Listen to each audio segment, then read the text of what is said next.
Hello all of you. आज हम लोग न्यू चैप्टर शुरू करने जा रहे हैं, डेप्रिसिएशन, और डे है आज हम लोग का 51। So new chapter.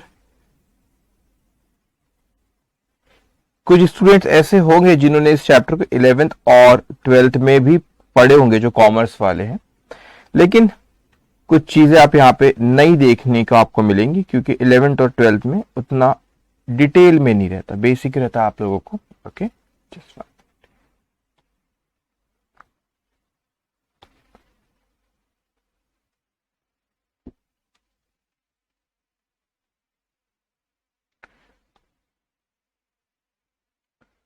ओके। अब ध्यान से, अब आपको क्या करना है, सिर्फ आपको भी मेरी बातें ध्यान से आपको भी सुनते जाना है। ओके, और कुछ नहीं करना, सिर्फ ध्यान से आपको मेरी बातें सुनते जाना है। अगर हम लोग देखें तो कोई खर्चे जब होते हैं तो कुछ खर्चे ऐसे होते हैं जिनका बेनिफिट क्या होता है, कम समय के लिए। जिनका बेनिफिट क्या होता है, कम समय के लिए होता है। जैसे कि अगर मैं आपसे कहूं कि कोई इंप्लॉय था, उसने एक महीने भर में काम किया, उसको पेमेंट करते, जो पेमेंट करे आपको उसका बेनिफिट उसी वक्त में मिल गया। सो कुछ खर्चे जैसे इलेक्ट्रिसिटी का बिल, मैं कहूँ मैं स्टूडियो में बैठा हूँ, यहाँ पे भी लेक्चर चल रहा है, इलेक्ट्रिसिटी यहाँ पे सारी लगी हुई, इलेक्ट्रिसिटी का बिल आता है हर महीने, तो इलेक्ट्रिसिटी यूज करे, उसकी पेमेंट कर दी हमने। न्यूज़पेपर देखिए, न्यूज़पेपर ऑफिस में आता है, तो न्यूज़पेपर आता है हर मंथली, उसका बेनिफिट हमको मिला, हमने उसके बदले में उसको पैसे दे दिए। तो कुछ खर्चे ऐसे होते हैं जिसका बेनिफिट आपको शॉर्ट टर्म में मिल जाता है, लेकिन कई बार ऐसे बिजनेस में खर्चे होते हैं, वो खर्चों का बेनिफिट हमको लंबे समय तक के मिलता है। उन बेनिफिट का समय में क्या होता है, लंबे समय तक के उसका बेनिफिट हम लोगों को मिलता है। ओके, जैसे कि अगर मैं आपसे कहूं यहां पे for example this one. Okay okay, जैसे कि मैं आपसे कहूं कि ऑफिस की जैसे कोई बिल्डिंग होगी, अगर सपोज किसी की ऑफिस है और उसने बिल्डिंग ओन करके रखे हुए, ऑफिस की बिल्डिंग है, अब खुद ही मालिक है वो, तो वो बिल्डिंग का बेनिफिट मेरे को बताओ। अगर आपने कोई बिल्डिंग परचेज करे, उस बिल्डिंग का बेनिफिट आपको लॉन्ग टर्म तक के मिलते रहता है। उस बिल्डिंग का बेनिफिट क्या होता है, लॉन्ग टर्म तक मिलता है। जैसे कि उसकी लाइफ ऐसा तो नहीं है ना कि लॉन्ग टर्म, मतलब मैं यहाँ पे मेरा कहने का मतलब है कि 1 साल से ज्यादा तक के उसका बेनिफिट हमको मिलता है। अब ऑफिस में आपने कंप्यूटर लिया तो उसकी लाइफ ऐसा तो नहीं होता कि 1 महीना, 2 महीना, 3 महीना उसकी लाइफ है। अगर कंप्यूटर आपने ऑफिस में खरीदे तो उसकी लाइफ ऑब्वियसली 1 साल से ज्यादा की रहती है। अब यहाँ पे आपको यहाँ पे डिलीवरी वैन, ट्रक ये दिख रहे, तो कोई बिजनेस में अगर ये यूज हो रहे व्हीकल, तो इसके भी आपको बेनिफिट लंबे समय तक मिलते। तो जब ऐसी कोई खर्चे हम करते और उसका बेनिफिट हमको लंबे समय तक होता है, जिसका बेनिफिट हमें क्या होता है, लंबे समय तक उसका बेनिफिट हमको होता है। तो आप यहां पे देख सकते, जैसे कि पहले मैं लिख लू, expenditure results in long term benefit, in long term benefits, मतलब इसका फायदा जो हमको हो रहा है, ये जो हमने खर्च किए और ये चीजें खरीदे, यहां पे जो आपके स्क्रीन पे दिख रही, इन चीजों का फायदा क्या हमको शॉर्ट टर्म के लिए हो रहा है क्या, नहीं, लॉन्ग टर्म। यहां पे लॉन्ग टर्म का मतलब आप समझे 1 साल से ज्यादा पीरियड, उसको लॉन्ग टर्म कह रहे हैं। तो 1 साल से ज्यादा पीरियड तक के इसका बेनिफिट हम लोग को हो रहा है यहां पे। तो ये ऐसे कुछ खर्चे जिसका बेनिफिट क्या हो रहा है, हमको लॉन्ग टर्म तक हो रहा है। और ये जो खर्चे करे हमने, ये जो चीज हमने यहाँ पे परचेज करे, इसे हम फिक्स एसेट कहते हैं। जो वैसे एक अकाउंटिंग स्टैंडर्ड 10 होता है, आप सी इंटरमीडिएट में पढ़ोगे, वो अकाउंटिंग स्टैंडर्ड 10 हमको कहता है कि इसको अब फिक्स एसेट के नाम से वैसे नहीं बुलाया जाता, इसको बुलाया जाता है प्रॉपर्टी प्लांट एंड इक्विपमेंट के नाम से। ठीक है, वो एक बात अलग है। जनरली आपने 11th 12th में अगर कॉमर्स पढ़े तो आपने फिक्स एसेट ही टर्म यूज करे होंगे, इट्स ओके। सो मैं अगर फिक्स एसेट आपको समझने के लिए अगर मैं कहूं तो हाँ, फिक्स एसेट है, इसका बेनिफिट लॉन्ग टर्म तक होता है। लेकिन क्या इस फिक्स एसेट जो आपने खर्चा करे इसके ऊपर, उसको क्या आपने रीसेल करने के लिए लायक है? जो आपको स्क्रीन पे यहाँ पे दिख रहा है, कंप्यूटर दिख रहा है, बिल्डिंग दिख रही है, व्हीकल दिख रहा है, तो ये जो हमने खर्च किए इन चीजों के ऊपर, क्या इसका बेनिफिट शॉर्ट टर्म है, लॉन्ग टर्म है? लॉन्ग टर्म है, पहली चीज। दूसरा, ये जो आपने खर्च की, जो चीजें आपने खरीदी, क्या वापस से बेचने के लिए लायक है? नहीं, वापस से बेचने के लिए नहीं लाए, हमने हमारे बिजनेस में इसको यूज करने के लिए खरीदे। तो यहां पे this is not for resale, not for resale. Resale के लिए हमने इसको नहीं लाए, रीसेल के लिए लाए कि हमने इसको नहीं, वापस से बेचने के लिए नहीं लाए, तो फिर खरीदे क्यों हमने इस चीज को? अगर वापस से बेचने के लिए हमने नहीं लाया तो खरीदे क्यों? हमने इसीलिए खरीदे ताकि हम बिजनेस में उसको यूज कर सके। बिजनेस में यूज करते, प्रोडक्शन के लिए यूज कर सकते हैं, या कोई और सर्विसेज प्रोवाइड करते, तो हम इन चीजों को बिजनेस में यूज करते हैं। और तीसरी चीज, जिसके लिमिटेड यूजफुल लाइफ हो, इसका मतलब क्या होता है? लिमिटेड यूजफुल लाइफ का मतलब क्या होता है? लिमिटेड यूजफुल लाइफ का मतलब होता है कि वो चीज की कोई जिंदगी होना, कोई उम्र होना, कोई एज हो। मतलब मैं कहता हूं कि हमने कंप्यूटर खरीदे, आप ऐसा नहीं कह सकते कि ये कभी खराब होगा ही नहीं। आप ऐसा नहीं कह सकते ये कभी खराब होगा ही नहीं, आप ऐसा नहीं कह सकते। क्यों? क्योंकि उसकी कोई लाइफ है, 5 साल 10 साल जितना भी चले, उसकी कोई जिंदगी है, उसकी कोई उम्र है। तो आप ये नहीं कह सकते कि नहीं उसकी कोई लाइफ, उसकी कोई मतलब उसकी कोई एज ही नहीं, उसकी कोई एज ऐसा ही, उसकी कोई उम्र होना, उसकी कोई लाइफ होना चाहिए, उसकी useful life, limited useful life कोई कुछ होना चाहिए कि 5 साल 10 साल उतने साल तक ये चलेगा। तो पहली चीज होती है कि हमारा एक्सपेंडिचर की जो आपने खर्च है उसकी वजह से आपको सबसे पहले चीज क्या होना चाहिए? लॉन्ग टर्म बेनिफिट होना चाहिए। This is not for resale. और लिमिटेड क्या होना चाहिए? उसकी लाइफ होना चाहिए, यूजफुल लाइफ होना चाहिए। तो ये तीनों चीज होना चाहिए। इसे हम कहते हैं क्या? फिक्स्ड एसेट, और इसे कैपिटल एक्सपेंडिचर भी कहते हैं। और जो जिसके बेनिफिट आपको शॉर्ट टर्म में मिल जाते हैं। फॉर एग्जांपल मैंने कहा कि जैसे इलेक्ट्रिसिटी बिल आएगा इस स्टूडियो का या ऑफिस का मेरे, या मैं कहता हूं कि वहां पर एम्प्लॉय है, एम्प्लॉय की सैलरी देना होता है, तो एम्प्लॉय की जो सैलरी दे रहा होता है तो सैलरी पे करेंगे। सो जो एम्प्लॉय की सैलरी मुझे पे करना है, तो वो उसका बेनिफिट मिला, एम्प्लॉय ने काम किया, उसके बदले में पैसे देना है, तो वो होते रेवेन्यू एक्सपेंडिचर, वो होते रेवेन्यू। वैसे एक आप एक थियोरेटिकल, जो आपका एक चैप्टर है अकाउंटिंग थियोरेटिकल, तो उसमें हम लोग पढ़ेंगे आगे सारी सारी छोटी छोटी चीजें जो थ्योरी के पॉइंट ऑफ व्यू से आपको एग्जामिनेशन में आती। उस चैप्टर से ट्रू और फॉल्स भी काफी आते, तो आप अब लोग वहां पर उसको हम लोग कवर करेंगे। लेकिन अभी आप इतना समझ लें, जो लॉन्ग टर्म में हमको बेनिफिट दे रहे हैं, इसे हम फिक्स्ड एसेट कहते हैं, इसे कैपिटल एक्सपेंडिचर के नाम से भी बुलाते हैं। और जो आपके छोटे मोटे खर्चे थे जिसके बेनिफिट उसी साल मिल गए आपको, तो उसे हम रेवेन्यू एक्सपेंडिचर के नाम से बुलाते हैं। अब क्यों ये इंपॉर्टेंट है, ये डेप्रिसिएशन जो नाम है, क्या चीज है, अपन उसके बारे में भी देखेंगे। तो सबसे पहले ये जो था हमारा इंट्रोडक्शन की हम बात करें, अब अच्छे समझना, छोटी छोटी चीजें जो मुझे आपसे डिस्कस करना है। ओके, ध्यान से आप मेरी बात सुनेंगे। ओके, तो सबसे पहले यहां पर क्यों ये इंपॉर्टेंट होता है हमारे लिए, कि ये आप ऐसा बाइफरगेट कर रहे हो कि लॉन्ग टर्म बेनिफिट दे रहा है कि शॉर्ट टर्म दे रहा है, इस चीज को अच्छे समझेंगे। एक तरीका होता है आपका एक तरीका होता है आपका कि मैं कहता हूं कि मैंने यहां पे प्रॉफिट एंड लॉस अकाउंट बनाया, ठीक है। एक अकाउंट क्या है? Profit and loss account. Science वाले घबराना मत, फाइनल अकाउंट चैप्टर आएगा, वहां पर आप देखोगे प्रॉफिट। लेकिन इसमें कुछ ऐसा बहुत वो नहीं है कि अभी आपको नहीं समझेगा, अभी भी कोई चीज है जो मैं कनेक्ट करना चाहता हूं, आपने भी इसको ध्यान से अभी मेरी बात को आपने यहाँ पे सुनना। फिर मैंने कहा कि दूसरी एक चीज होती है, उसे हम बैलेंस शीट के नाम से बुलाते हैं, ठीक है। अब समझना दोनों में डिफरेंस क्या हो रहा है, जो मैं आपको यहां पे समझा रहा हूं और जो अभी राइट हैंड साइड पे भी लिखूंगा मैं कुछ, वहां पे डिफरेंस समझना। अगर ये जो मैंने खर्चे किया, फिर ये जो खर्चे एक्सपेंसेस है ना, ये जो एक्सपेंसेस है मेरे, ये जो मैंने एक्सपेंसेस यहाँ पे किया, खर्चे किया किसके लिए? फिक्स्ड एसेट खरीदने के लिए। फिर आप उसको कंप्यूटर बोलो, बिल्डिंग है, व्हीकल है, ये आपने खर्च किया। अगर ये सारे के सारे एक्सपेंसेस को, एक और चीज साइंस वाले बच्चे याद रखने, फाइनल अकाउंट चैप्टर हम पढ़ेंगे, चैप्टर नंबर आई थिंक 11 है, उसमें आपसे चीज सीखोगे, ये पीएनएल अकाउंट में साल के आखिरी में सारे एक्सपेंस को और इनकम को यहाँ पे ट्रांसफर कर दिया जाता है। तो यहाँ डेबिट में सारे एक्सपेंस लिखा जाता है और यहाँ पे सारे क्या लिखा जाता है? इनकम लिखा जाता है। आप वो पढ़ोगे चैप्टर, घबराना नहीं बिल्कुल। तो प्रॉफिट एंड लॉस अकाउंट में यहां पर हम लोग सारे एक्सपेंसेस लिखते हैं और यहां पे हम लोग सारी क्या लिखते? इनकम लिखते हैं। अब अगर मैं इन एक्सपेंसेस को, मैंने सपोज ये चीजें खरीदा, एग्जाम्पल मैं ऐसे कोई फिगर ले रहा समझाने के लिए, मैंने कहा कि मैंने जो यहाँ पे इस पे खर्च किया, सपोज 10 लाख रुपए का खर्चा है, ठीक है, 10 लाख रुपए का खर्चा है। तो अब 10 लाख रुपए का खर्चा, ये सारे के सारे एक्सपेंसेस में इसी साल का ये 10 लाख रुपए मैं अपना यहाँ का मान लूं, इसी साल का ये एक्सपेंस सारा का सारा 10 लाख रुपए का मैं अपना एक्सपेंसेस मान लूं अगर, तो ये सही बात है कि गलत बात है? मैं तो कहूंगा गलत बात है। क्यों गलत बात है? क्योंकि ये आपने प्रॉफिट एंड लॉस अकाउंट में हम वो खर्चे ले जाते हैं जो उस साल के खर्चे। तो जब तक हम लोग कॉमर्स की फील्ड में नहीं आए थे, खर्चा मतलब क्या होता है, खर्चे का मतलब आपको लगता था जब तक जो जेब से पैसा गया वो खर्चा है, वो खर्चा नहीं है।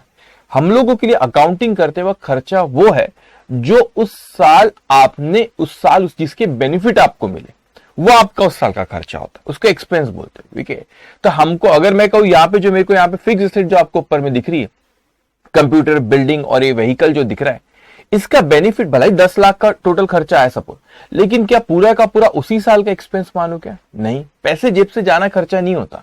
आपको बेनिफिट क्या मिले?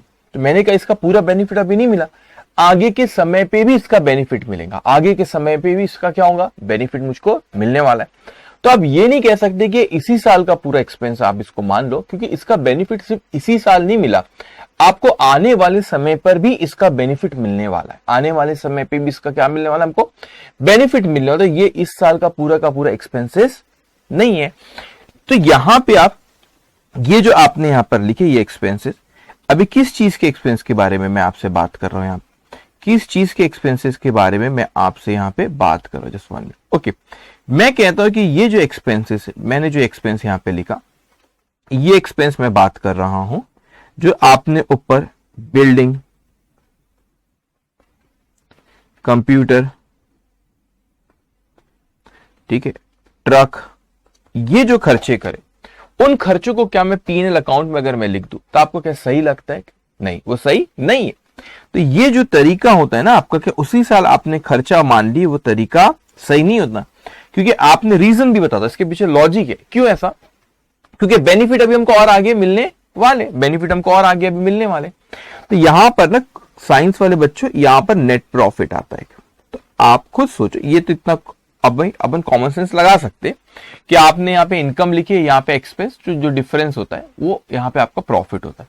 क्योंकि एक्सपेंस ज्यादा हो गए और इनकम कम तो वो लॉस हो जाता है। तो मेरा जो यहाँ पे प्रॉफिट आएगा वो ऑब्वियसली कम होगा, क्योंकि आपने पे एक्सपेंस बताया। तो जितना आप ज्यादा एक्सपेंस बताओगे उतना प्रॉफिट कम होता है। यहाँ पे इनकम लिखते हैं अपन, यहाँ पे एक्सपेंस लिखते हैं, और जो डिफरेंस होता है वो यहाँ पे प्रॉफिट आता है। ठीक है, अगर आपने जितना एक्सपेंस बताओगे उतना प्रॉफिट क्या होगा, आपका कम होगा। तो मैं कह रहा हूं कि जितना मैंने एक्सपेंसेस बताया उतना मेरा प्रॉफिट क्या हुआ, उतने से मेरा प्रॉफिट क्या हुआ बच्चों, कम हुआ। तो एक्सपेंसेस बताने से प्रॉफिट कम हो रहा है, एक्सपेंस बताने से प्रॉफिट क्या हो रहा है, कम हो रहा है। लेकिन ये एक्सपेंस तो इस साल का बताना ही नहीं चाहिए था। क्यों? क्योंकि इसके बेनिफिट इसी साल नहीं, आगे के सालों में भी मिलेंगे। तो क्या ये कहना चाह रहे हैं हम कि इसका मतलब ये हो कि सर इस साल कुछ खर्चा बताओ और आने वाले सालों में कुछ खर्चा बताओ? बिल्कुल सही बात। एंट्रीज हम आगे देखेंगे, लेकिन P&L अकाउंट में कुछ इस साल बताओ और कुछ आने वाले सालों में बताओ। तो मैं क्या कहना चाह रहा हूं, अब अपन सेकेंड एग्जाम्पल लेते हैं। मैं यहां पे कहता हूं कि सपोज ये अगेन मैंने यहां पे बनाया प्रॉफिट एंड लॉस अकाउंट। फिर से मैंने क्या बनाया, यहां पे प्रॉफिट एंड लॉस अकाउंट। ये मैंने P&L अकाउंट बनाया, वही मैं ये P&L account, profit and loss account बनाया गया। ठीक है, और बैलेंस शीट बनाएगी। अब पहले वाले इसमें और इसमें अंतर समझ, डिफरेंस क्या है, उसको डिफरेंस को आपको अच्छे से समझना रहेगा। ठीक है, पहले वाले में और इसमें डिफरेंस क्या है उसको अच्छे से समझना। मैं आपसे कहता हूं, अच्छा एक और चीज, साइंस वाले बच्चों घबराने नहीं, बैलेंस शीट करके आपको ये तो समझ गया कि यहाँ पे एक्सपेंस लिखते ये इनकम, ये जो होती है ना, ये बैलेंस शीट में लेफ्ट हैंड साइड में लायबिलिटी लिखी जाती है और राइट हैंड साइड में एसेट लिखी जाती है। और बैलेंस शीट कोई अकाउंट नहीं होता। आप देखोगे यहाँ पे मैंने अकाउंट लिखा कि फिर बैलेंस शीट लिखा, तो जो भी साल के आखिरी में लायबिलिटी के बैलेंसेस यहाँ लिखते हैं और एसेट्स के बैलेंस यहाँ लिखते हैं। ठीक, इतना आप अभी सब जानोगे, बाकी चीजें आगे फाइनल अकाउंट चैप्टर में होंगी बात। अब जो सही तरीका है मैं वो आपसे कह रहा हूं कि मैंने जब यहाँ पे खरीदा, कंप्यूटर बोलो, बिल्डिंग बोलो, ट्रक बोलो, जो भी चीज खरीदा, तो मैं सपोज कंप्यूटर बोलता हूँ कि मैंने वो खरीदा, तो उसका खर्चा सपोज मुझे 10 लाख रुपए, तो मैं उसको एसेट बताऊंगा अपनी 10 लाख रुपए। ठीक है, कंप्यूटर, बिल्डिंग जो भी व्हीकल है 10 लाख रुपए की खरीदा, तो मैंने उसका एसेट बोला। मैं उसको क्यों एसेट बोला, क्योंकि उसका बेनिफिट शॉर्ट टर्म नहीं लॉन्ग टर्म तक मेरे को बेनिफिट मिलने वाला है, तो वो मेरी एसेट है, उसको फिक्स एसेट के नाम से हम लोग बुलाते हैं। अब क्या हुआ यहाँ पे, मगर ये सपोज मैं एग्जांपल के तौर पे कहता हूं कि ये इसकी लाइफ 5 साल है। इसकी लाइफ कितनी साल है, 5 साल है। तो 5 साल तक मेरे को, अभी सिर्फ कंप्यूटर की बात करते हैं, अलग अलग एसेट की अलग अलग लाइफ हो सकती है। सपोज मैं कहता हूं कंप्यूटर की लाइफ है 5 साल, तो 5 साल तक मेरे को उसका बेनिफिट मिलने वाला है। तो खर्चा सिर्फ 1 साल करीब 5 साल का हम मानेंगे। तो क्या करेंगे अपन, यहां पे कंप्यूटर में से उसकी वैल्यू जो आपने यूज करे इस साल, उसको यूज करने की वजह से उसकी वैल्यू कम हुई। ऐसे कोई और कारण भी होते हैं, अपन थोड़ी देर में बात करेंगे। जब कोई फिक्स एसेट की वैल्यू कम होती है, अलग अलग कारण होते हैं कि क्यों उसकी वैल्यू कम हो रही, उनमें से एक कारण मैं आपसे कह रहा हूं क्योंकि उसकी आपने यूज करे तो उसकी वैल्यू कम हुई और मुझे बेनिफिट इसके 5 साल तक मिलने वाले। तो अगर मैं कहता हूं, अलग अलग मेथड्स होती है, अभी अपन नॉर्मल बात करते हैं, फिर आगे डिटेल में होगा, कि मैं कहता हूं कि अगर 10 लाख रुपए 5 साल तक, तो 1 साल का बेनिफिट में 2 लाख रुपए, ठीक, 10 लाख अगर 5 साल तो 1 साल का 2 लाख। तो मैंने कहा कि इसकी वैल्यू 2 लाख रुपए से कम हुई, तो यहां पे इसकी वैल्यू को 2 लाख से जो हमने कम करे तो 8 लाख के आगे और बेनिफिट मिलने वाले। इस साल का खर्चा कितना हुआ, इस साल का खर्चा हो गया आपका 2 लाख। तो आपने एसेट में से वो वैल्यू को हटाए और आपने पीएनएल अकाउंट में उसको लेकर आ गए। जो आपको इस साल बेनिफिट मिला, उसी बेनिफिट को हम क्या कहते हैं बेटा, डेप्रिसिएशन। उसकी वैल्यू जो कम हुई, वैल्यू क्यों कम हुई, क्योंकि आपने बेनिफिट ली, और जो वैल्यू कम है उसी वैल्यू कम होने को हम कहते हैं डेप्रिसिएशन। इसका मतलब यहां पे आप अगर देखोगे तो आपने 10 लाख रुपए पूरे उसी साल का एक्सपेंस बताया, जो कि गलत तरीका था। सही तरीका यह था कि आपने 2 लाख रुपए उस साल का खर्चा बताया और आने वाले सालों में हम लोगों को जो बेनिफिट मिलने वाला है उसे हम लोग कहते हैं 8 लाख। उसे हम एसेट कहते हैं, फिक्स्ड एसेट कहते हैं। तो यहां पे जो हमको अभी 2 लाख का बेनिफिट इस साल मिल गया, तो ये देखो, ये 10 पूरा इस साल का बताया, लेकिन यहाँ पे 2 और ये 8। आप डेबिट क्रेडिट मत बोलना प्लीज, ये बैलेंस शीट अकाउंट नहीं होता, ये एसेट के भी डेबिट बैलेंस ही होते, यू नो इट। तो ये आपका उसका लिखने का तरीका बैलेंस शीट कैसा होता है, left hand side liability, right hand side asset. तो ये आपका 2 लाख रुपए, ये 2 लाख रुपए आपने, ये उस साल का आपने क्या बताई, एक्सपेंस बताया। तो ये 2 लाख रुपए आपका ये उस साल का ये एक्सपेंस हुआ, और तो आपने यहाँ पे 10 बता दी, जो कि गलत तरीका है, क्योंकि इसका बेनिफिट हमको लॉन्ग टर्म मिलने वाला है। तो आपने 2 बता, आने वाले 8, तो सर ये 8 ऐसा ही रहेगा कि नहीं। अब क्या होगा कि सपोज मैं आपसे कहता हूं कि ये जो फिक्स एसेट है, इसका मुझे बेनिफिट मिल रहा है 5 साल तक। इसका मुझे बेनिफिट कितने साल तक मिल रहा है, 5 साल तक। तो first year, second year, third year, fourth year और फिफ्थ ईयर, 5 साल तक मुझे इसका बेनिफिट मिलने वाला है। 5 साल तक मुझे इसका बेनिफिट मिलने वाला है। तो ये अब पहले साल मैं कहता हूं, यहां पे पहले साल मैं आपसे कहता हूं कि 10 लाख रुपए उसकी वैल्यू थी, 2 लाख का बेनिफिट मिल गया, तो 8 लाख वैल्यू बची थी। अब उसके बाद फिर दूसरे साल उसकी वैल्यू 8 लाख थी, फिर आपने 2 लाख का बेनिफिट लिए तो 6 लाख, फिर तीसरे साल फिर 2 लाख का बेनिफिट लिए तो 4 लाख बचा, फिर चौथे साल 2 लाख का बेनिफिट ली तो 2 लाख बचा, फिर आखिरी साल 2 लाख का बेनिफिट ले ली तो उसकी वैल्यू क्या हो गई, 0। तो जो यहां पर जो इसकी वैल्यू आप देख रहे हो, वो 5 साल बाद यहां पे 0 हो जा रही है, क्योंकि उसका बेनिफिट आप 5 साल तक ले रहे हो, तो उसको आप डेप्रिशिएट, इससे डेप्रिसिएशन, जो वैल्यू उसकी कम हो रही है यूज करने पे, उसे हम क्या कहते हैं, उसको हम डेप्रिसिएशन के नाम से बुलाते। उसे हम किस नाम से बुलाते बच्चों, डेप्रिसिएशन के नाम से बुलाते, जो कि ये सही तरीका, ये आपका सही तरीका, इस तरीके से आपने उसको बताना चाहिए। अगर आपने इस तरीके से उसको नहीं बताया, अगर आपने इस तरीके से नहीं बताया, अब आप खुद सोचिए, तो यहां पे आपका ये जो चीज आई, ये गलत आएंगी, है ना। अगर आपने डेप्रिसिएशन नहीं चार्ज करे, जो वैल्यू कम होती है उसी को डेप्रिसिएशन बोलते हैं, वो आप उस साल का खर्चा उसका आप पीएनएल अकाउंट में लेके जाते हैं।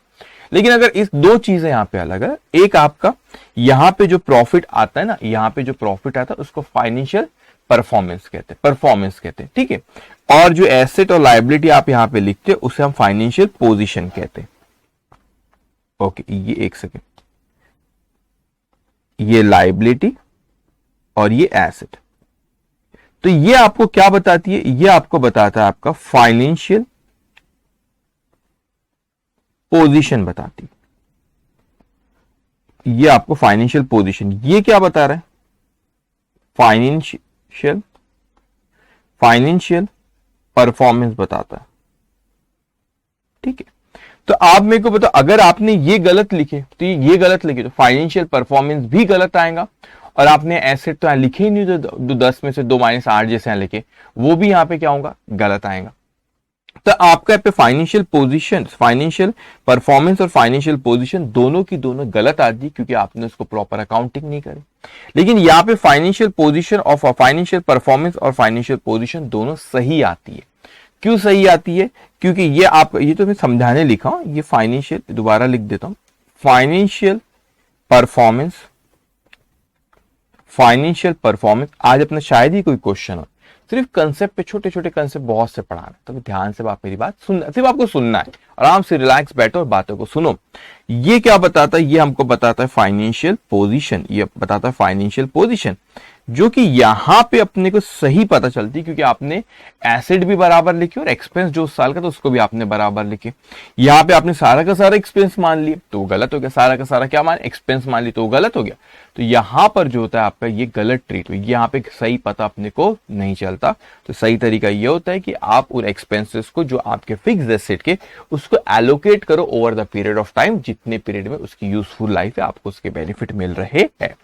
अब वैसे तो यहां पे कहने की जरूरत नहीं होती, लेकिन आपके नॉलेज के लिए मैं कह रहा हूं, यहां पे आपके नॉलेज के लिए मैं कह रहा हूं यहां पे, कि जो आपका फिक्स एसेट होती है, आप बोल रहे हैं डेप्रिसिएशन जो लगता है वो किसके ऊपर लगता है? तो डेप्रिसिएशन जो वैल्यू होती है, दो चीज, चैप्टर का नाम डेप्रिसिएशन है, व्हाट इज डेप्रिसिएशन अपन बात करेंगे। अभी इतना समझना, जो फिक्स एसेट की वैल्यू कम हो रही है उसको हम डेप्रिसिएशन कहते हैं। लेकिन what do mean by fix asset, what do mean by fix asset?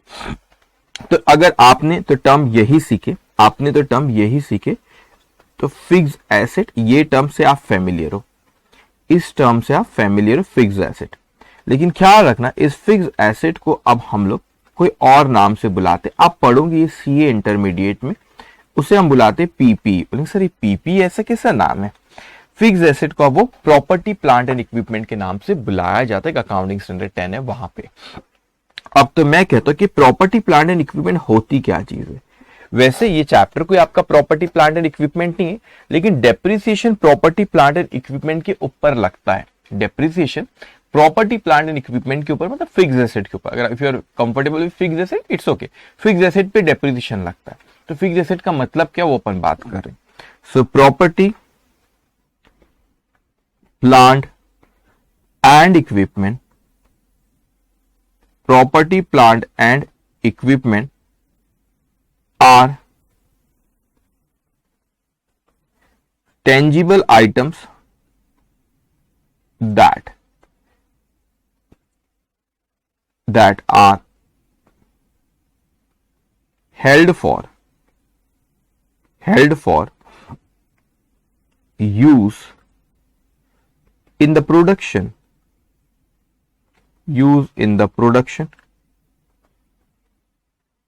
or supply of goods or services। ठीक है, ध्यान से बात मेरी, एक चीज लिखते जाऊंगा।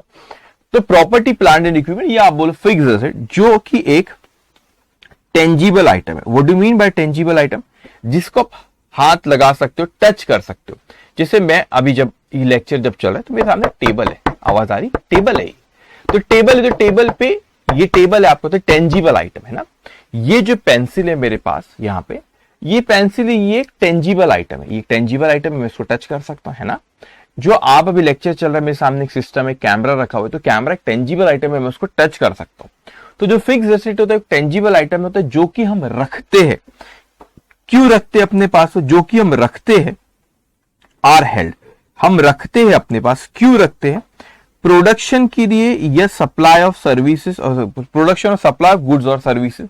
तो प्रोडक्शन में जो हमको मदद करे, तो एक एक चीज जो for use in the production, तो फॉर हमने क्या बेचने के लिए लाया कि आर हेल्ड फॉर रीसेल, ऐसा बोला कि नहीं, बेचने के लिए नहीं लाया हमने फिक्स एसेट, हमने तो इसको यूज करने के लिए लेकर आए। किस में यूज कर रहे हो आप इसको? हम इसको यूज कर रहे, प्रोडक्शन में यूज कर रहे। तो फॉर एग्जांपल प्रोडक्शन यूज कर रहे, कोई मशीनरी जो रहती है ना, एग्जांपल मैं कहता हूं कि मशीनरी कोई है, तो मशीन है, तो आपने ये मशीन से तो आप बहुत फैमिलियर हो ना। देखो कौन सी मशीन से मैं कह रहा हूं बहुत फैमिलियर हो, ये मशीन है ना। आप प्रोडक्शन में यूज हो रही है वो चीज, किस में यूज हो रही है? प्रोडक्शन में यूज हो रही है। तो कोई मशीन है, वो प्रोडक्शन कर रहे हैं ना, मैन्युफैक्चरिंग चल रहा है, तो आपको मदद कर रही है उस चीज में, और दूसरी कोई मशीन ले लो, ठीक है। या मैं कहता हूं कि कोई चीज की सप्लाई, प्रोडक्शन और सप्लाई। तो सपोज हमारे पास कोई डिलीवरी वैन है ना, डिलीवरी वैन है हमारे पास, हमारे बिजनेस में, वो हमको मदद करता है सप्लाई करने में। तो उसको ये एग्जांपल सप्लाई, तो कोई गुड्स या सर्विसेज प्रोवाइड करें तो उसको सप्लाई करने में वो चीज मदद कर रही है। फॉर एग्जांपल किसी के यहाँ पे डिलीवरी, फॉर एग्जांपल यहाँ पे किसी का कोई स्टोर है, उसमें वो सुबह फूड्स आपके खाना रखा हुआ है, ये सब्जियां रखी, वेजिटेबल्स रखी है, तो सपोज वो स्टोर वाला क्या करता है, वेजिटेबल्स सपोज कोई किन लोगों का कोई क्लाइंट है, उन्होंने बोला कि सुबह सुबह सब्जियां भेज दिया करो, तो डिलीवरी वैन पे आता है, उस पर बढ़िया सब्जी वो डिलीवर करता है। तो डिलीवरी वैन सर्विसेज प्रोवाइड करने में या गुड्स डिलीवर करने में क्या कर रही, मदद कर रही। तो उससे हम कहते हैं कि फिक्स्ड एसेट जो कि टेंजिबल आइटम है, जो प्रोडक्शन में यूज होता है या गुड्स या प्रोडक्शन में या सप्लाई करने में, किस चीज के, गुड्स और सर्विसेज के। ठीक है, उसके बाद यह कहते यहां पे सेकेंड पॉइंट आपका आता है कि वो फॉर रेंटल टू अदर्स। तो क्या हम इस फिक्स्ड एसेट को रेंटल टू अदर्स करते हैं? हाँ, रेंटल टू अदर्स करते। अब इस चीज को अच्छे समझना, मैं आपको एग्जांपल्स दे रहा हूं बेटा। फॉर रेंटल्स टू अदर की अगर मैं बात करूं आपको यहाँ पे, तो यहां पे आप रेंट पे तो बहुत सारी चीज, जैसे कि अगर मैं मशीनरी बोलूं तो मशीनरी जरूरी नहीं कि प्रोडक्शन में यूज हो रही है, ये यूज की बात कर रहा है। अभी यहाँ पे सेकंड पॉइंट अलग है, are held for rental to other. Rental to other मतलब दूसरों को किराए पर दे रहे हो, किराए पे, जैसे कि आपने देखी वो कैब होती है ना, कैब आप किराए पर देते किसी को, सब आप बोले कि 2 दिन की आपकी हुई।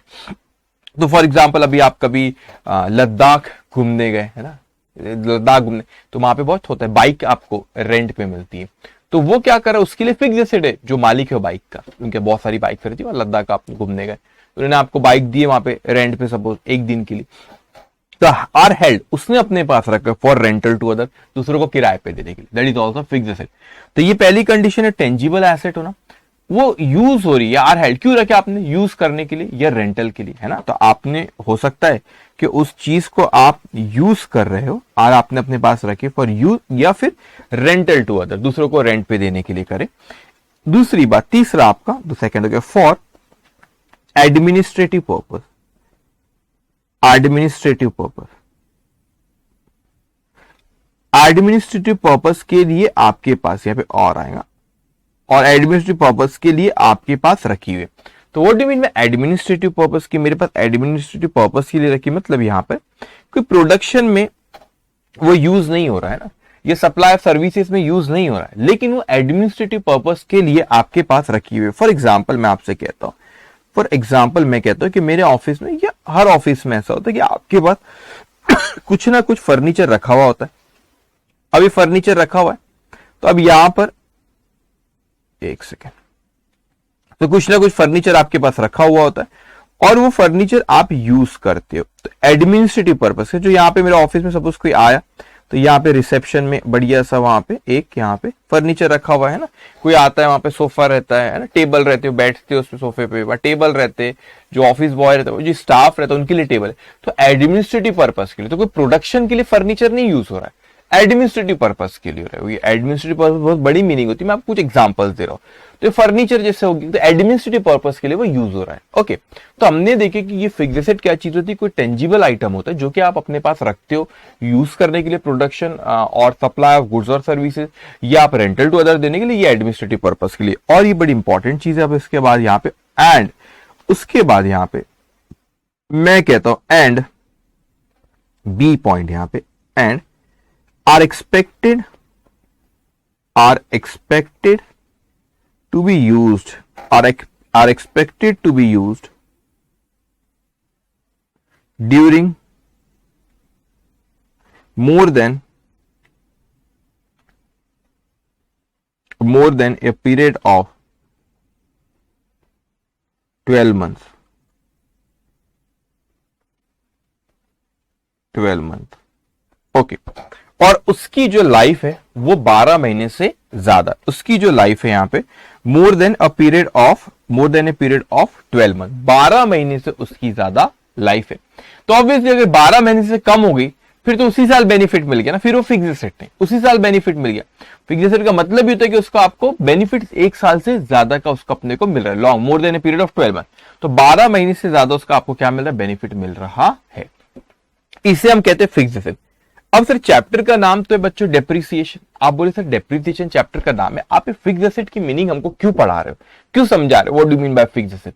मैं इसीलिए आपको फिक्स्ड एसेट की मीनिंग समझा रहा हूं क्योंकि जो डेप्रिसिएशन लगता है वो फिक्स्ड एसेट के ऊपर लगता है, तो फिक्स्ड एसेट के ऊपर ही डेप्रिसिएशन आपको लगता है। एक और इंपॉर्टेंट चीज आपकी यहाँ पे मैं यहाँ पे लिख देता हूं कि फिक्स्ड एसेट की कंडीशन ये बच्चों की उसकी ना यूजफुल लिमिटेड यूजफुल कोई लाइफ रहती, उस चीज पे डेप्रिसिएशन नहीं लगता जिसकी कोई लाइफ नहीं। आप बोलेंगे सर ऐसे कैसे, मैं बताता हूं, पहले मैं लिख लू यहां पे fixed asset which have a limited useful life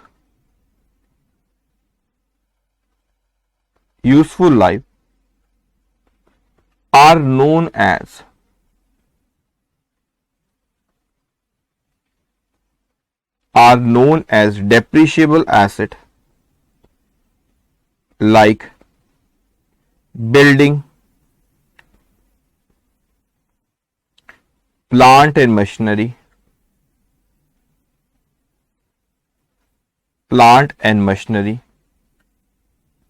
furniture etcetera. मैं लिख लू फिर मैं एक्सप्लेन करता हूं। Land is a non depreciable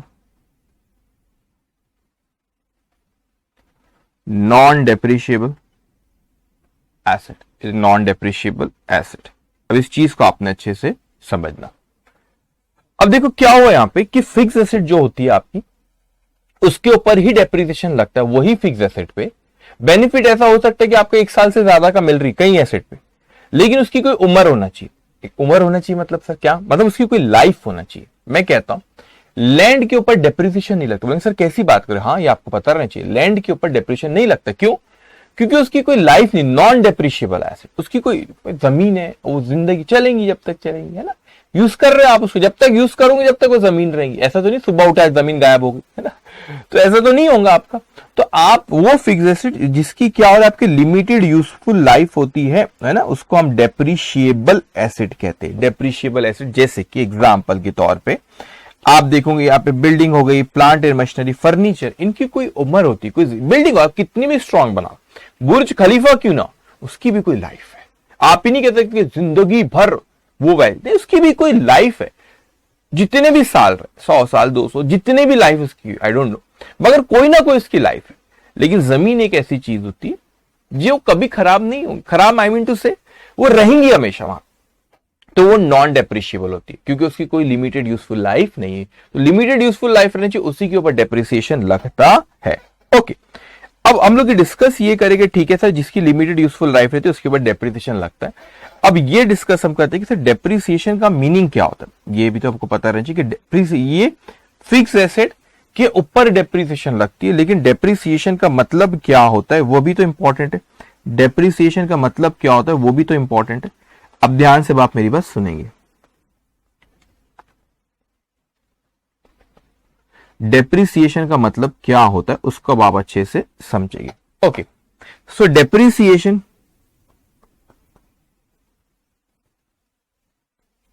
is the reduction, depreciation is the reduction in the value of fixed asset due to depreciation का मतलब होता है फिक्स एसेट की वैल्यू में कमी होना। तो कमी होना यहां पर मैं कह रहा हूं कि फिक्स एसेट की वैल्यू में क्या हो रहा है, रिडक्शन हो रहा है। Reduction in the value of fix asset क्यों हो रहा है, कारण क्या है, क्यों कोई फिक्स एसेट की वैल्यू में कम होना, उसके कारण अलग अलग है। पहला कारण है उसका इट्स यूज। आप कोई भी चीज जब यूज करते हो तो उसकी वैल्यू क्या होती है, कम होती है। कोई भी चीज यूज करते हो तो उसकी वैल्यू, तो फिक्स एसेट आप यूज करो उसकी वैल्यू क्या होती है, कम होती है। फॉर एग्जाम्पल अब मैं आपसे कनेक्ट करता हूं एग्जाम्पल। मैंने कहा कि आपने कोई मोबाइल परचेज करे और आप खुद सोचो जिस कीमत पे आपने उसको शोरूम से खरीद कर लेकर आए थे, जो भी कीमत पे उसको लेकर आए आपने, अब उसको स्टोर से आपने जो खरीद के लाया जो भी कीमत पे, अब आपको यूज करने पे उसकी वैल्यू कम होती कि नहीं थी। आपने फॉर एग्जांपल 20,000 रुपए का मोबाइल है तो उसकी वैल्यू आपने लेकर आए, उसको यूज करते, क्या वैल्यू उसकी 20,000 की है कि नहीं, उसकी वैल्यू कम हो गई। तो यूज करने से उसकी वैल्यू कम होती है। अच्छा, और कोई फिक्स एसेट की वैल्यू क्यों कम होती है? Asset reflection of time, time के जाने से भी वैल्यू कम होती है। मैं आपको एग्जांपल देता हूं। आप कोई मोबाइल परचेस करें, आपने मोबाइल परचेस करे 20,000 रुपए का, आपने नहीं नहीं नहीं नहीं नहीं इसको यूज नहीं करना है, यूज करने से वैल्यू कम होती है। मैंने हाँ हाँ, यूज करने से एक कारण है, यूज करने से वैल्यू कम होती है। ऐसे कुछ और कारण भी जिसकी वजह से वैल्यू कम होती है। मैं दूसरे कारण की बात कर रहा हूं अभी, कि आपने उस मोबाइल को लिए और अपने अलमीरा में वहां पे लॉकर में उसको रख दी। नहीं, मम्मी को, मम्मी चाबी आप रख लो, इसको मैं 5 साल बाद निकालूंगा, इस लॉकर से 5 साल बाद निकालूंगा और जब मैं उसको यूज करूंगा, अभी यूज नहीं करना है मेरे को। तो सर बोले सर यूज करने से डेप्रिशिएट होती है। बिल्कुल सही है, लेकिन कोई और कारण है जिसकी वजह से भी डेप्रिसिएशन होता है। तो आपने बोले नहीं लॉकर में रहने दो, 5 साल बाद मैं निकालूंगा और उसको यूज करूंगा। 5 साल बाद आपने निकाला अपना मोबाइल का बॉक्स, तो क्या उस बॉक्स की कीमत 20,000 ही है? नहीं है। मार्केट में कितनी सी चेंजेस हो गई, उसकी वैल्यू कम हो गई ना। 5 साल पहले ही परचेस करे थे, आपने यूज नहीं करे यूज, तो भी उसकी वैल्यू कम हो गई, क्योंकि समय के जाने से भी वैल्यू कम होती है और आपने यूज करने से भी वैल्यू, कोई चीज को यूज करो वैल्यू कम होती है, यूज नहीं करे लेकिन समय जा रहा है तो समय के जाने से भी उसकी वैल्यू क्या हो जा रही है? कम होती है। तो आपने कोई चीज परचेस करी, यूज नहीं कर रहे हो, तो आपने 5 साल यूज नहीं करे, लॉकर में न्यू का न्यू, ब्रांड न्यू, वैसे के वैसे ही रहने दी, तो भी उसकी वैल्यू कम हो जाएंगी। तो टाइम के जाने से भी वैल्यू कम होती। तो एक आपका समय के जाने से, एक यूज करने से कम होती, और एक समय के जाने से भी उसकी वैल्यू क्या होती? कम। एक और चीज है जिसकी वजह से वैल्यू कम होती है, उसे हम कहते हैं ऑब्सोलेट थ्रू, क्या मतलब होता है मैं बता रहा 2 minute, through technology and market changes. अब आप कोई भी चीज खरीद लो, स्पेशली जब इलेक्ट्रॉनिक आइटम्स रहते हैं, गैजेट्स जो आप रहते हैं, आप अब कोई भी चीज लो, उसकी वैल्यू मार्केट में टेक्नोलॉजी के चेंज होने से बदल ही जाती है, उसकी वैल्यू कम हो जाती है मार्केट में, क्योंकि लेटेस्ट टेक्नोलॉजी आती है। मैं आपको एग्जांपल देता हूं। अब क्या होता है यहां पे कि जैसे कि आपने अभी, तो आपको ये चीज वैसे नहीं होगा अभी, मतलब अभी तो आई मीन टू से वो जो एग्जांपल दे रहा हूं, मोबाइल के मोबाइल अभी नहीं आते, लेकिन आप कनेक्ट कर लोगे आसानी से। फिर अभी लेटेस्ट मोबाइल पे मैं बात करूंगा। जब मोबाइल आए थे, ये ना, अब एग्जैक्ट ईयर नहीं है, एग्जैक्ट ईयर मेरे को ख्याल नहीं है, अभी तो बहुत छोटा था मैं, 90s के एंड में आए थे, है ना, बहुत छोटा था जब, 90s के एंड में ही मोबाइल से सब आए थे। तो बहुत बड़ी बात होती थी किसी के पास। मेरे पास भी कॉलेज लाइफ में, उस जमाने में जब कॉलेज में था मैं, तो उस जमाने में मेरे पास यहाँ पे 2005-6 जब की बात कर रहा हूँ मैं कुछ ये, तो कॉलेज लाइफ में भी मेरे पास जब क्या था, मोबाइल था। तो मोबाइल में क्या कह रहा हूँ इस चीज को समझना। तो उस वक्त जो मोबाइल थे आपके, तो वो उस वक्त मोबाइल होना ही बहुत बड़ी बात होती थी, बहुत मतलब बहुत बड़ी बात। आपको एक इंटरेस्टिंग बात बताऊं मैं आपको, वो जो मोबाइल होते थे उस वक्त, जो मोबाइल होते थे, तो उसमें क्या था, उस वक्त जब न्यू न्यू मोबाइल आए थे 90s के एंड में, तो इनकमिंग कॉल पे भी पैसे लगते थे। अभी तो इनकमिंग फ्री है, तो इनकमिंग पे भी पैसे लगते। किसी का अपने कॉल मोबाइल पे दिखता था नंबर जो आया था, और उसमें अपने को उठाने पे भी पैसे लग जाते थे उस वक्त। तो अपना दिमाग तो बहुत खतरनाक है ना। अपन इंडियंस क्या करते थे कि उसमें जैसे कोई कॉल आता था तो नंबर दिख जाता था, तो हम लोग क्या करते थे कि हम लोग क्या, सभी वही करते थे, वो कट कर देते थे, उसको उठाते नहीं थे क्योंकि पैसे लग जाएंगे। नंबर तो दिख जाता था किसका कॉल है। उस वक्त एसटीडी पीसीओ हुआ करते थे, अभी भी होते होंगे शायद, लेकिन वो अभी नहीं होते शायद, तो दिखते नहीं, अब जरूरत ही नहीं। तो उस जमाने में एसटीडी पीसीओ हो गए थे, तो उसमें जाओ अपन 1 रुपए डालो, तो उसमें फिर कॉल लगा सकते, उसमें कुछ रहता है 1 मिनट ऐसा कुछ रहता है, बात करें। तो वो 1 रुपए डालते थे, और जो नंबर तो पता चल गया अपने को किसका कॉल आया, तो फिर अपन उसको कॉल लगा, बोले यार तूने कॉल किया था। तो ऐसा क्यों करते थे? क्योंकि इनकमिंग के ज्यादा पैसे थे और वो एसटीडी से लगाने के पैसे कम लगते थे, तो इनकमिंग को कट कर देते थे और वो नंबर पता चल जाए, फिर वो आप एसटीडी से जाके कॉल करते थे। तो इस तरह का कॉल था। एनीवेज, तो वो जो मोबाइल थे, जब नोकिया, अभी भी आता है वो वैसे तो मोबाइल, नोकिया 3310 था, और इतना कूल समझते थे हम अपने आप को उस मोबाइल में, क्योंकि वही बड़ी शान वाली बात होती, नोकिया 3310, है ना। उसमें स्नेक वाला एक गेम होता था, उसमें भी अपने आप को बहुत कूल समझते थे हम लोग, कॉल अरे क्या गेम खेल रहा है मोबाइल में, क्या चीज है। वही बहुत बड़ी बात होती है, बिना वायर का कोई फोन कैसे बात कर सकता है। आपको लग रहा था वियर्ड लग रहा होगा, तो कैसा बोल रहे हैं, लेकिन वैसे ही होता था। जब आपने सब टेलीफोन ही देखे थे उस जमाने में सबने, तो मोबाइल जब आई थी न्यू चीज, तो लोगों के लिए बहुत बड़ी बात है, बिना मोबाइल के बात कर रहा है, बिना वायर के बात कर रहा है, कैसे हो सकता है ये, ठीक है। तो वो मोबाइल्स आए थे, देखो टेक्नोलॉजी कैसे बदली। तो उसमें अगर कुछ लिखना, आज भी ऐसे मोबाइल से अगर आपको कुछ लिखना रहे, तो सपोज जुबैर लिखना है, या आपका अपना नाम, फॉर एग्जांपल आपका जो भी नाम है, अमित नाम है सपोज आपको अमित लिखना है, तो फिर वो उसमें वो जो नंबर्स होते थे उसमें 3 लेटर्स होते थे, ABC, ऐसा होता है ना, ABC, ये थे अलग अलग तीन उसमें लेटर्स हुआ करता, फिर अपने को B चाहिए तो फिर उसको 2 बार दबाओ, 2 तो फिर B आता, इस तरीके से मैसेजेस टाइप होते थे।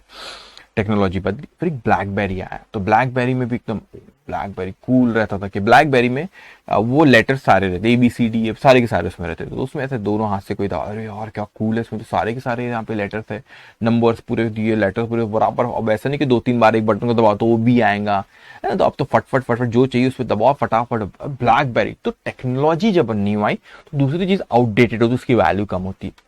अब किसी ने वहां जिंदगी में उस वक्त नहीं सोचेंगे टच स्क्रीन आएगा।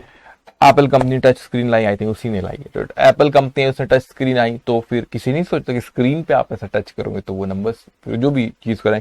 तो स्मार्टफोन्स आए, तो जब ये चीजें आई तो दूसरी चीजों की वैल्यू क्या हो गई, कम हो गई।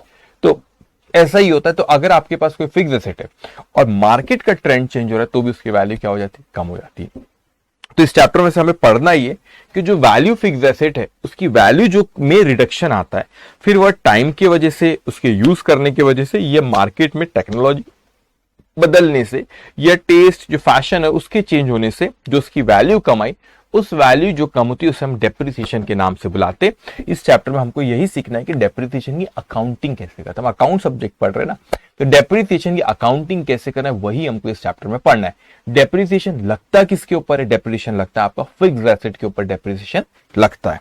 ओके, अब आगे हम लोग यहां पे देखेंगे, मैं कुछ चीजें यहां पे लिख लूं, ठीक है, एक सेकेंड। डेप्रिसिएशन क्या चीज है, तो डेप्रिसिएशन जो उसकी वैल्यू कम हो रही है ना, depreciation is the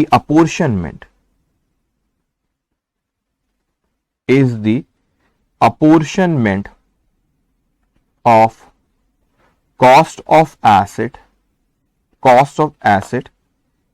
net of estimated scrap value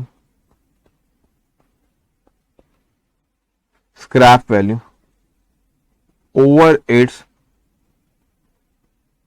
estimated useful life. अब ध्यान से आप मेरी बात समझना कि डेप्रिसिएशन है क्या। डेप्रिसिएशन जो होता है, आपने जो फिक्स्ड की वैल्यू कम हो रही उसको अपोर्शन करते हर साल। जैसे आपने यहां पे देखे, यहां पर मैंने आपको बताया था ना कि इसकी वैल्यू अभी 10 से गिर के यहाँ पे 8 आई थी, दो जो भी था लाख, जो भी था 2 लाख रुपीस को आपने यहाँ पे एक्सपेंस माने। अगले साल 8 से गिर के 6 आई, तो ये वाले 2 लाख फिर आपके फिर पीएनएल में, अगले साल की पीएनएल में जाएंगे। फिर 6 से 4 पे, तो ये वाले 2 लाख फिर आप अगले साल उस साल की पीएनएल में जाएंगे। इस तरीके हर साल वो अपोर्शनमेंट होता है। Apportionment of cost of asset जो है आपकी, उसको आप अपोर्शन करते हो, बांटते हो।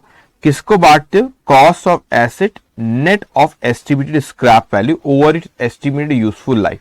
तो अब इसको देख के आपने घबराना मत, कितना भारी सेंटेंस है, इसमें एक फॉर्मूला आगे बताऊंगा आपको, लेकिन मैं आसान भाषा में कहता हूं कि सपोज मैंने कोई चीज खरीदा, बेटा मैंने कोई चीज खरीदा, मैं आपको सिंपल तरीके से बताता हूं कि मैंने कोई चीज खरीदा 10,000 रुपए की, मगर मैं सोचता हूं कि जब ये बड़ा टूट फूट जाए, खराब हो जाए, सब हो जाए आगे चल के, तो भी मैं कहता हूं सपोज इसकी cost of asset, suppose example के तौर पे अपन यहां पे लेते cost of asset, estimated scrap value और ये यूजफुल लाइफ, 3 चीजें। सपोज मैं कहता हूं कि एग्जांपल के तौर पे मैंने कोई चीज खरीदा 10,000 रुपए की, मैं कहता हूं कि उसको एस्टिमेट, अगर वो आगे चल के, मैं वैसे रीसेल करने के लिए मैंने नहीं लाया, मेन पर्पस हमारा रीसेल करने का होता ही नहीं, लेकिन आपने कोई एसेट परचेस करे और आपने उसको कहा कि नहीं वो टूट फूट जाएंगी, खराब हो जाएंगी, आगे चल के उसको बेच दूंगा। मैं बेचने का इंटेंशन नहीं, यूज ही करने के लिए लाया था, लेकिन तो भी 5 साल 10 साल बाद जब खराब होगी, जितने में भी बिक जाए बेच देंगे उसको। तो मैंने कहा कि सपोज एग्जांपल के तौर पे वो 2,000 रुपए में बिक जाएंगी। ये एस्टिमेट, आज नहीं पता आपको कितने में बिकी, अंदाजे से कह रहे हो कि सपोज ये पेंसिल लिया 10,000 रुपए की, मैंने कहा अंदाजे से ये 2,000 रुपए में बिकी जाएंगी आज से 5 साल 10 साल बाद, जितने भी साल बाद। मैं कहता हूं कि इसकी लाइफ है सपोज 4 ईयर्स, यूजफुल लाइफ कितनी है उसकी 4 ईयर्स। तो आप क्या करोगे, ये कैसा करे, cost of asset net of estimate, net मतलब उसमें से माइनस करो, तो 10,000 माइनस 2,000 कितना हो बच्चे 8,000। तो देखा जाए तो मुझे तो अंदाजन ये 8,000 में ही पड़ी ना एग्जाम्पल, क्यों 10,000 में लिया, आप नहीं 10 में पड़ी, 10 में लिया आपने, लेकिन इसमें आप जब यूज हो जाएंगी तो जब आप इसको 2 में तो बेच दोगे, ऐसा लगता है आपको, एस्टिमेट करते हो 2 में तो बिकी जाएंगी, तो एक्चुअल में मुझे कितने में मिली, 8 में। नेट इफेक्ट तो 8, 10 में मैंने खर्च किया, 2 आगे मिल जाएंगे मेरे को बेचने पे, तो 8 रुपए का मेरे को इसमें नेट खर्चा हुआ। तो 8 रुपए को मेरे को 4 साल में, इसकी लाइफ है 4 साल, तो 8,000 रुपए को मुझे 4 साल में बांटना है, तो 2,000 रुपए एक साल का, तो 8,000 डिवाइडेड बाय 4 करूंगा तो it will come 2,000 rupees per year. तो ये होता है डेप्रिसिएशन, जिसको आप अपोर्शन करते हो, जिसको आप बांट दो, इस cost minus scrap that is 8,000 किस में, उसकी ओवर इट्स यूजफुल लाइफ 4 साल में उसको आप बांट दो। उसको कैसे बांटना, उसकी अलग अलग मेथड होती, इक्वल भी बट सकता है यहाँ पे, जैसे 10 माइनस 2 8 बचा, 8 को 4 साल में तो 2,000 आ रहा है। अगर आपको वो यहाँ पर भी 2 और यहाँ पर भी 2 आ रहा है तो इसकी लाइफ चेंज कर दो 5 साल, अब और फिगर चेंज हो जाएगी, 10 में से 2 गया, 8 बचा, 8 को 5 साल में 1,600 रुपए एक साल का, लेकिन 8,000 बांटना है मेरे को 5 सालों में। मगर जरूरी नहीं कि हर साल 1600, एक अलग अलग मेथड्स होती है उसको भी, किस अमाउंट को डिसाइड करने की, कितना डेप्रिसिएशन लगना, अपन आगे बात करेंगे। मगर अभी इतना समझेंगे कि डेप्रिसिएशन वो चीज होता है जो भी एसेट की कॉस्ट होती है उसमें से उसकी स्क्रैप वैल्यू जो एस्टिमेट उसको माइनस करो, जो भी कीमत आती है उसको डेप्रिशिएबल अमाउंट करो, और वो डेप्रिशिएबल अमाउंट को हम उसकी लाइफ में जितनी लाइफ है उसमें एलोकेट कर देते as an expenses P&L account में जाते जाता है। तो डेप्रिसिएशन लगता है कि इसमें फिक्स एसेट पे, कौन सी फिक्स एसेट, जिसकी कोई लिमिटेड यूजफुल लाइफ है। अगर यूजफुल लाइफ ही नहीं है तो फिर उस पर डेप्रिसिएशन, जैसे लैंड हो गया, अब उसकी कोई लाइफ ही नहीं है तो उस पर डेप्रिसिएशन नहीं लगेगा। ओके, अब कुछ छोटे छोटे से इंपॉर्टेंट आपके कंसेप्ट है जो हम लोगों को यहाँ पे आपको ध्यान से अब आपको मेरी बात सुनना रहेगा। पहला कंसेप्ट है, ठीक है, आराम से, कोई जल्दबाजी नहीं, अच्छे समझना, कुछ इंपॉर्टेंट चीजें जो रहते, फैक्टर्स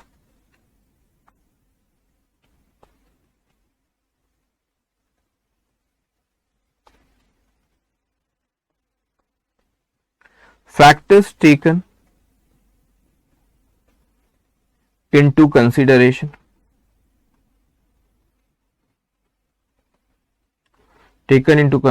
for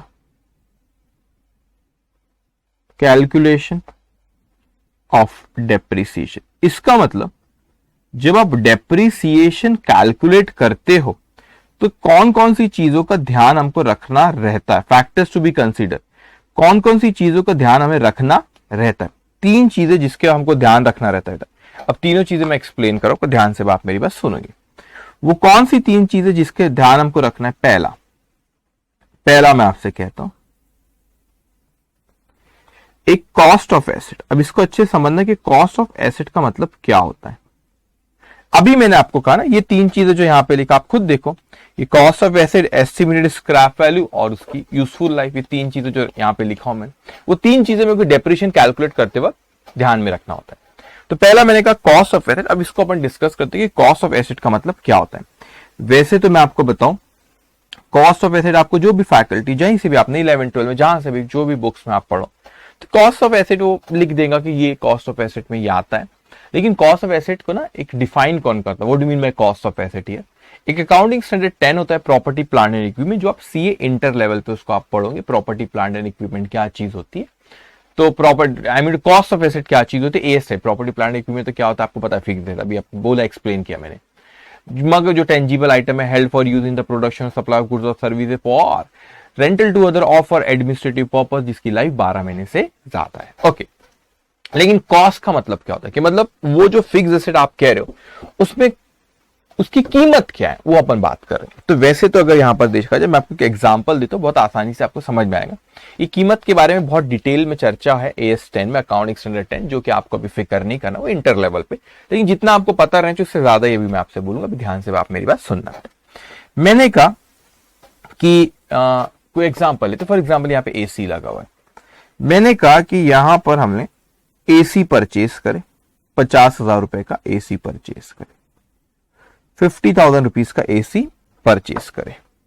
अब नागपुर में कोई शॉप है, AK गांधी करके एक फेमस शॉप है, वहां पे गया, हमने बोले कि एसी परचेस करना है, ठीक है। तो वहां पर वो शॉप में गया, 50,000 रुपए वहां पर दे दिए। अब 50,000 रुपए वो एसी की शॉप में वहां पर 50,000 रुपए दे दिए। अब वहां पर 50,000 रुपीज खर्च करे और फिर वहां पे आ गया। मैंने बोला भाई ऑफिस में भिजवा दो। तो बोले सर ऑफिस में भेजने के लिए खर्च लगेगा। मैंने बात तो सही है। तो वो सपोज उन्होंने बोला कि 1,000 रुपए का खर्च आएगा, क्योंकि वो जो भी लेकर आएगा उसने खर्च बोला कि मैं खर्चा लगेगा आपको उसका 1,000 रुपए। मतलब ठीक है दे देंगे 1,000 रुपए। मतलब एसी खरीदने के 50 खर्च हुए, उसको ऑफिस में लाने के लिए 1,000 रुपए और खर्चा हो गया, ठीक है। अब ऑफिस में एसी आ गया, सपोज मेरे सामने एसी रखा हुआ है, और वो एसी जब मेरे सामने यहाँ पर आया तो 50,000 रुपए तो वो एसी का खर्चा शॉप वाले को दिया, 1,000 रुपए मैंने यहाँ पे 1,000 रुपए वो फ्रेट का खर्चा आ गया। अब मेरे सामने एसी रखा हुआ है, क्या ये एसी रेडी टू यूज है? मेरे वर्डिंग्स ध्यान से सुनना। जो एसी मेरे सामने रखा हुआ है, क्या ये रेडी टू यूज है? क्या मैं उसको यूज कर सकता हूं कि नहीं? आई मीन टू से, क्या वो मुझे अभी ठंडा कर रहा है कि रूम को? नहीं करेगा जब तक आप उसको इंस्टॉल नहीं करोगे, है ना। तो अभी रेडी टू यूज नहीं हुआ। तो मैंने बोला चलो इसको इंस्टॉल करो। तो वो वहां पे जो टेक्नीशियन थे, वो टेक्निकल बंदा है, वो बोला कि सर ठीक है मैं इंस्टॉल कर देता हूं।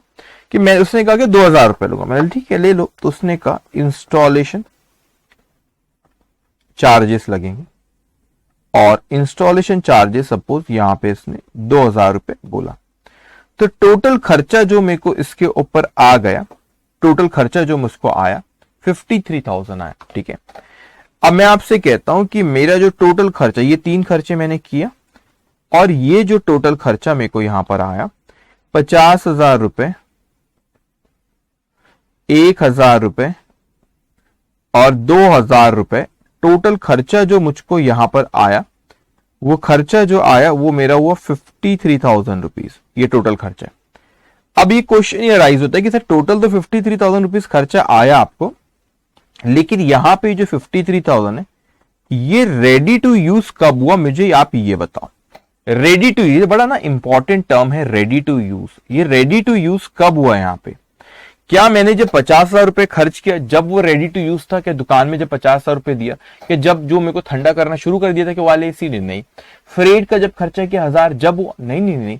इंस्टॉलेशन करे बाद वो आपको रेडी टू यूज हुआ, अब आप उसको यूज कर सकते हो। तो जो भी रेडी टू यूज तक के जो भी खर्चे होते हैं वो आपकी फिक्स्ड एसेट की कॉस्ट का हिस्सा होते हैं। मैंने क्या किया? Expenses incurred till the ready to use. जो रेडी टू यूज तक के एज पर अकाउंटिंग, ये कहीं नहीं दिखा रहेगा एज पर अकाउंटिंग स्टैंडर्ड 10, लेकिन ये स्टैंड कहता है आपको। तो रेडी टू यूज तक के जो भी खर्चे आपके होते हैं, तो रेडी टू यूज तक के जो भी खर्चे आपने किए वो आपकी फिक्स्ड एसेट की कॉस्ट का हिस्सा होते हैं। तो रेडी टू यूज तक जो भी खर्चे हुए वो आपकी फिक्स्ड एसेट की कॉस्ट का हिस्सा होते हैं, वो जो कि कितना आपका 53,000। जब हम लोग मेन क्वेश्चंस पे आएंगे, आज मुझे नहीं लगता कि मेन क्वेश्चंस पे आप पाएंगे, जब कल मेन क्वेश्चंस पे इस पे आएंगे। सो और मैं यही चाहता हूं, मैं नहीं चाहता कि आपको मैं ऐसे एकदम हवा में स्पीड में, बहुत अच्छे से आराम से पॉइंट को आपको समझना है, तो फिर आपका नॉलेज बहुत अच्छा होते जाएगा, मजा आएगा। आप ध्यान से मेरी बात आप सुनते जाएंगे। तो मैंने कहा कि रेडी टू यूज तक के जो भी खर्चा हो फिक्स्ड एसेट की कॉस्ट का हिस्सा होता है। जब अपन मेन क्वेश्चन पे कल आएंगे या आगे क्वेश्चन में आप देखोगे, कभी ऐसा रहता है कि फिक्स्ड एसेट आपने खरीदे 50,000 की, लेकिन उसमें इंस्टॉलेशन चार्जेस हो गए 2,000, तो आप फिक्स्ड एसेट फिर 50 नहीं 52 पे रिकॉर्ड करेंगे। एग्जांपल दिया मैंने आपको। तो जो भी रेडी टू यूज के पहले तक के खर्चे होते हैं वो आपके फिक्स्ड एसेट की कॉस्ट का हिस्सा होते हैं। तो ये एक टर्म इंपॉर्टेंट है आपके लिए, कॉस्ट ऑफ एसेट। कौन सा टर्म इंपॉर्टेंट है? Cost of asset. Second term जो आपके लिए यहां पे इंपॉर्टेंट होता है उसे आप कहते हैं एस्टिमेटेड। इसकी थ्योरी आपके नोट्स में लिखी हुई है, बस आप कंसेप्ट पे अभी फोकस करेंगे। Estimated useful life of the asset. Estimated useful life of the asset मतलब उसकी लाइफ कितनी है, उसकी लाइफ कितनी है। मैं कहता estimated useful life of the asset मतलब उसकी एसेट की लाइफ कितनी है। आपने ये एसी खरीदे 53,000 उसकी कॉस्ट है, उसकी कॉस्ट कितनी है 53,000। एग्जाम्पल के तौर पे मैं कहता हूं आपसे, अगर यहां पे उसकी लाइफ सपोज है यहां पे 10 ईयर्स, कितनी है उसकी 10 ईयर। तो ये जो आपने 53,000 रुपीज जो यहां पर आपने खर्च करे रेडी टू यूज के पहले, 53,000 रुपीज जो आपने खर्च करे, 53,000 रुपीज जो आपने खर्च करे, किस लिए खर्च करे? रेडी टू यूज के पहले। तो रेडी टू यूज के पहले जो आपने 53,000 रुपीज खर्च करे, वो मेरे को, अब एक और चीज आने वाली वैसे स्क्रैप वैल्यू, लेकिन मेरे को ये कॉस्ट को एलोकेट करना, डेप्रिशिएबल अमाउंट को एलोकेट करते हो, क्या है अपन बात करेंगे 2 मिनट में, लेकिन इसको एलोकेट करना उसकी यूजफुल लाइफ। यूजफुल लाइफ कितनी? 10 साल। तो 10 साल में मैं उसको अपना एक्सपेंस एंट्री दे सब पे ना टेंशन नहीं सर, एंट्री कैसी होंगी, या आप बोले 10 साल में एलोकेट, मैं एंट्रीज पे आता हूँ, घबराओ मत, अपन बात करेंगे थोड़ी देर में। बस इतना समझो कि इसको मेरे को एक्सपेंस 1 साल में पूरा एक्सपेंस नहीं मान लेना है। पैसे भला ही मैंने शुरुआत में दे दिया पूरे 53, लेकिन एक्सपेंस पूरा पहले साल का नहीं मानना है। जितनी उसकी लाइफ है उतने साल का इसको एक्सपेंस मानेंगे और वो P&L अकाउंट में धीरे धीरे वहां पे जाते जाएगा। कैसे जाएगा अपन आगे बात करेंगे। तो दूसरा इंपॉर्टेंट फैक्टर जो होता है हमारे डेप्रिसिएशन के कैलकुलेशन के वक्त, वो उसकी लाइफ कितनी है। तो पहला कॉस्ट ऑफ एसेट, दूसरा estimated useful life of the asset, तीसरा एस्टिमेटेड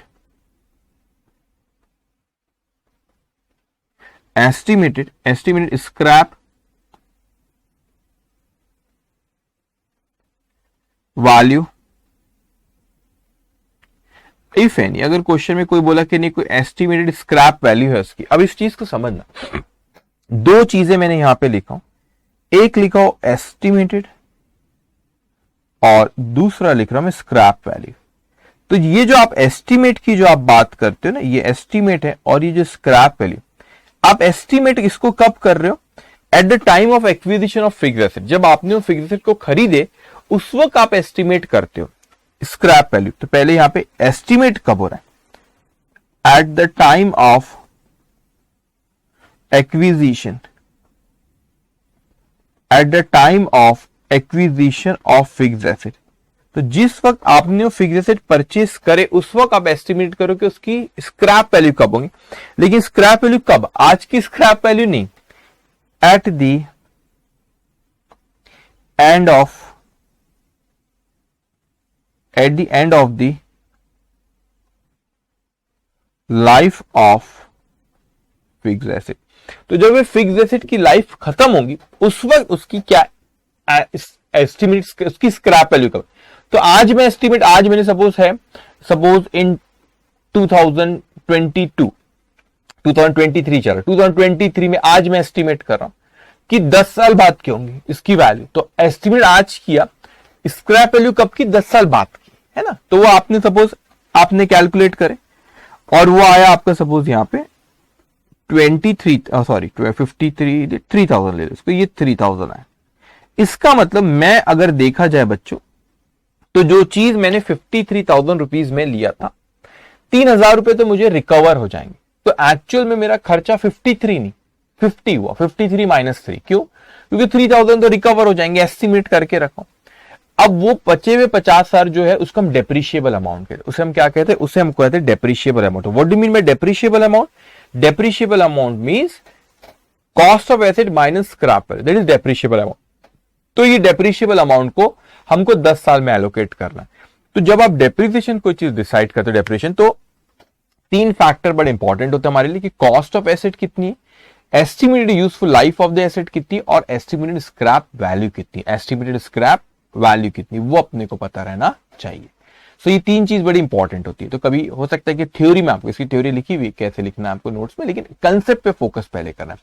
तो आपको यहाँ पे ये 3 टर्म इंपॉर्टेंट होते हैं, cost of asset, estimated useful life of the asset and estimated scrap value. अब कुछ और इंपॉर्टेंट पॉइंट्स है जो मैं आपसे बात करना चाह रहा हूं, उसको आप एक एक करके समझते जाएंगे, ठीक है। इंपॉर्टेंट पॉइंट्स जो मेरे को डिस्कस करना है आपसे,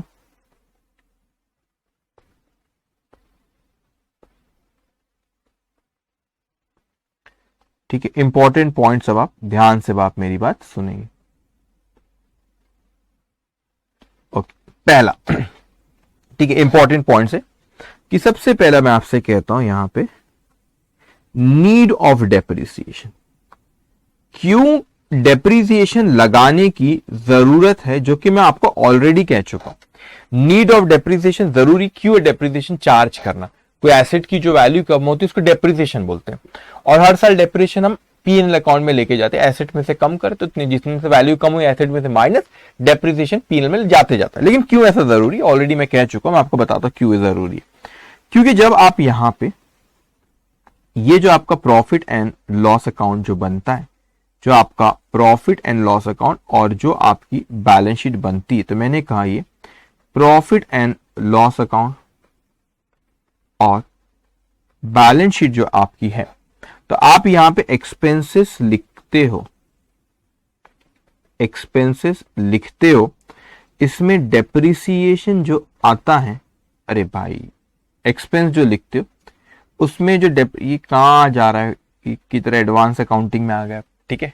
देखो डेप्रिसिएशन उस पे जो आप एक्सपेंस लिखते हो ना, एक्सपेंस है सॉरी, जो डेप्रिसिएशन एक्सपेंस है वो आप जो P&L में लिखते हो, अगर आपने वो डेप्रिसिएशन की अमाउंट सही नहीं लिखे तो आपका जो यहां पे फाइनेंशियल परफॉर्मेंस जो आपको बताता है कि प्रॉफिट और लॉस है, ये गलत आ जाएगा, ये प्रॉफिट और लॉस गलत आएगा। और ये आप चीज आपको पता है कि बैलेंस शीट में आप लिखते क्या हो, लायबिलिटी और एसेट्स को आप बैलेंस शीट में लिखते हो। सो बैलेंस शीट में आप यहां पे लिखते हो लायबिलिटी, लायबिलिटी और एसेट्स को आप बैलेंस शीट में लिखते हो। तो मैं कहता हूं मैंने यहां पे फिक्स एसेट, अगर आपने बराबर से वैल्यू यहां पर नहीं लिखे तो आपने अगर डेप्रिसिएशन सही नहीं लगे तो आपका ये प्रॉफिट भी सही नहीं आएगा। क्यों? क्योंकि ये आप एक्सपेंस यहां P&L में लिखते हो तो प्रॉफिट में फर्क आता है आपके, तो आपने अगर ये अमाउंट गलत लिखे डेप्रिसिएशन की तो प्रॉफिट भी गलत होगा। और आपने डेप्रिसिएशन की वैल्यू फिक्स एसेट की उतने से वैल्यू कम होती, तो आपने यहां पर भी उतने से वैल्यू कम नहीं करे फिक्स एसेट की, तो आपका ये जो फाइनेंशियल पोजीशन बताता है वो भी पोजीशन गलत बताएगा। फाइनेंशियल परफॉर्मेंस भी गलत आएगा, ये जो प्रॉफिट आता है, जो एसेट और लायबिलिटी फाइनेंशियल पोजीशन बताती है आपकी बैलेंस शीट, वो भी आपकी गलत आएगा। इसीलिए जरूरी होता है डेप्रिसिएशन को चार्ज करना। सेकेंड पॉइंट, अब सेकेंड पॉइंट पे यहां पर आते कि मैं कहता हूं आपसे कि व्हेन डेप्रिसिएशन स्टार्ट, आपने कोई एसेट के ऊपर डेप्रिसिएशन, देखो अभी मैं अकाउंटिंग एंट्रीज के बारे में बात नहीं कर रहा, अभी सिर्फ आपको इस पे फोकस करना है, ठीक है। अकाउंटिंग एंट्रीज के बारे में अपन थोड़ी देर बाद बात करेंगे, अभी सिर्फ आपको इस पे फोकस करना, ध्यान से आप मेरी बात सुनोगे। When depreciation start, depreciation start कब होता है, डेप्रिसिएशन स्टार्ट कब होता है भाई, कोई चीज पे आप कब मैं बोलूं कि ये फिक्स एसेट पे आप डेप्रिसिएशन चार्ज करना शुरू कर दो, मैं कब बोलूं उसको, व्हेन रेडी टू यूज। अब इसको अच्छे से समझ, जब कोई asset when ready to use, ready to use का मतलब होता है जब कोई एसेट रेडी हो गई यूज करने के लिए। बड़ा इंपॉर्टेंट कंसेप्ट है जो मैं आपको बोल रहा हूं। तो कोई एसेट यूज होने के लिए रेडी हो गई, आप यूज कर सकते हो उसको, उस पर डेप्रिसिएशन चार्ज होना शुरू हो जाता है, उसकी वैल्यू गिरना शुरू हो जाती है, तो डेप्रिसिएशन उस पर चार्ज करते हैं। लेकिन रेडी टू यूज और पुट टू यूज में फर्क है, समझे नहीं सर, मैं आपको समझाता हूं। Even not yet put to use, इसका मतलब क्या होता है? मैं कहता हूं कि वो रेडी है, वो यूज करने के लिए क्या है, वो यूज करने के लिए रेडी है, लेकिन मैं क्या कर रहा हूं उसको बेटा, यूज करने के लिए वो रेडी, आप यूज कर सकते हो, आप यूज करो या ना करो। Not put to use, put to use का मतलब उसने एक्चुअल में यूज करना, तो आपने एक्चुअल में उसको यूज नहीं कर रहे हो, लेकिन वो रेडी है यूज करने के लिए, तो भी उस पर डेप्रिसिएशन लग जाएगा। मैं आपको एग्जांपल देता हूं और क्यों ऐसा होता है उसका रीजन भी बताता हूं। मैंने कहा कि हमारे पास ये स्कूल है हमारी, ठीक है, इस स्कूल में हमारे पास टोटल 5 बसेस है, ये बसेस है 5 बसेस है। ये 5 बसेस में मैं आपसे कहता हूं, ये पहली बस, दूसरी, तीसरी, चौथी और ये हमारी 5वीं बस, तो टोटल 5 बस हमारी स्कूल में। लेकिन हम इसको मैं कहता हूं ये जो 4 बसेस है वो हम यूज कर रहे हैं, ये यूज कर रहे हैं एक्चुअल में, ओके। और इसको मैं कहता हूं नॉट येट यूज, मतलब आप इसको यूज कर रहे हो, ठीक है, ये जो ग्रीन वाली है इसको यूज कर रहे हो, इसको यूज कर रहे हो, ये यूज नहीं कर रहे हैं। तो मैं कहता हूं यहां पे लिख ही देता हूं ना आपको आसान भाषा में, मैं कहता हूं यूज कर रहे हैं, यूज कर रहे हैं, रेडी है, रेडी है लेकिन यूज नहीं कर रहे। तो अब ये क्वेश्चन अराइज होता है कि सर ये जो 4 बस है वो रेडी मतलब रेडी यूज कर रहे, मतलब ऑब्वियसली रेडी थी जब यूज कर रहे हैं, तो आप ये यूज कर रहे हो, ये जो बस है वो रेडी है लेकिन आप उसको यूज नहीं कर रहे, तो डेप्रिसिएशन किस पे लगेंगे? ये 4 के ऊपर ही डेप्रिसिएशन लगाएंगे कि इसके ऊपर भी? 5 के ऊपर लगेंगे। जब वो रेडी हो गई, जब वो रेडी हो गई, इवन दो आप उसको यूज नहीं कर रहे, आपने स्कूल वाले ने बोले नहीं इसको अपन अर्जेंसी के लिए रखो, अगर कभी अर्जेंसी में लग गई बस तो अपन इसको यूज करेंगे, तो 4 यूज करो, इसको रहने देते हो, रखे रहने, रखी हुई बड़ी स्कूल के ग्राउंड में बस रखी हुई है और उसको यूज ही नहीं कर रहे हो, इसको बोले नहीं जब कोई अर्जेंसी होगी तो अपन यूज करें, रखी हुई बड़ी ब्रांड न्यू एकदम चकाचक और ये रखी हुई, लेकिन उसको यूज नहीं करे, तो वो रेडी टू यूज है, लेकिन रेडी है लेकिन यूज नहीं कर रहे, मतलब रेडी टू यूज है लेकिन आप उसको यूज नहीं कर रहे। ओके, मतलब पुट टू यूज नहीं हो, अभी तक उसको यूज नहीं कर रहे एक्चुअली, लेकिन तो भी इस पर डेप्रिसिएशन लगेगा क्योंकि वो रेडी टू यूज है। तो आप यूज क्यों, अच्छा ऐसा क्यों होता है सर यूज नहीं कर रहे तो भी डेप्रिसिएशन क्यों? क्योंकि डेप्रिसिएशन होने के कारण बताया आपको, तो उसमें से एक कारण है टाइम के जाने से भी डेप्रिसिएशन लगता है, तो आप उसको यूज नहीं कर रहे हो तो भी उसकी वैल्यू तो कम हो रही है ना। ग्राउंड पे रखी हुई आपकी बस हो, आप बोलते नहीं हमने यूज नहीं करे, तो भी उसके रेडी टू यूज है, आप इसको यूज कर सकते हो, आप कर नहीं रहे बात अलग है, तो नहीं कर रहे तो भी उसकी वैल्यू कम हो रही, क्योंकि टाइम जैसे जैसे जाएगा उस चीज की वैल्यू कम होती जाएगी। तो depreciation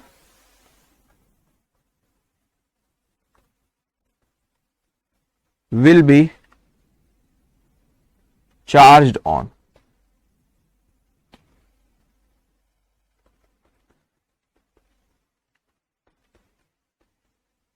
all 5 buses because depreciation starts when fixed asset ready to use, ready to use, एक वो रेडी हो गई, actual use is not important, actual use is not important. Why? क्योंकि डेप्रिसिएशन जो होता है, डेप्रिसिएशन वो टाइम के जाने से भी लगता है ना, आप एक्चुअल यूज नहीं कर रहे हो तो भी डेप्रिसिएशन उस पर लगेगा। Okay done. तो ये डेप्रिसिएशन ऐसे छोटी छोटी बातें सिखा रहा हूं आपको, ठीक है, अच्छे से इसको आप समझो। अब उसके बाद एक और मेरे को जो इंपॉर्टेंट पॉइंट आपको कहना था वो था आपका थर्ड पॉइंट। ऐसा आप कई बार सुनोगे, ट्रू और फॉल्स में भी इंस्टीट्यूट पूछ लेती है कि डेप्रिसिएशन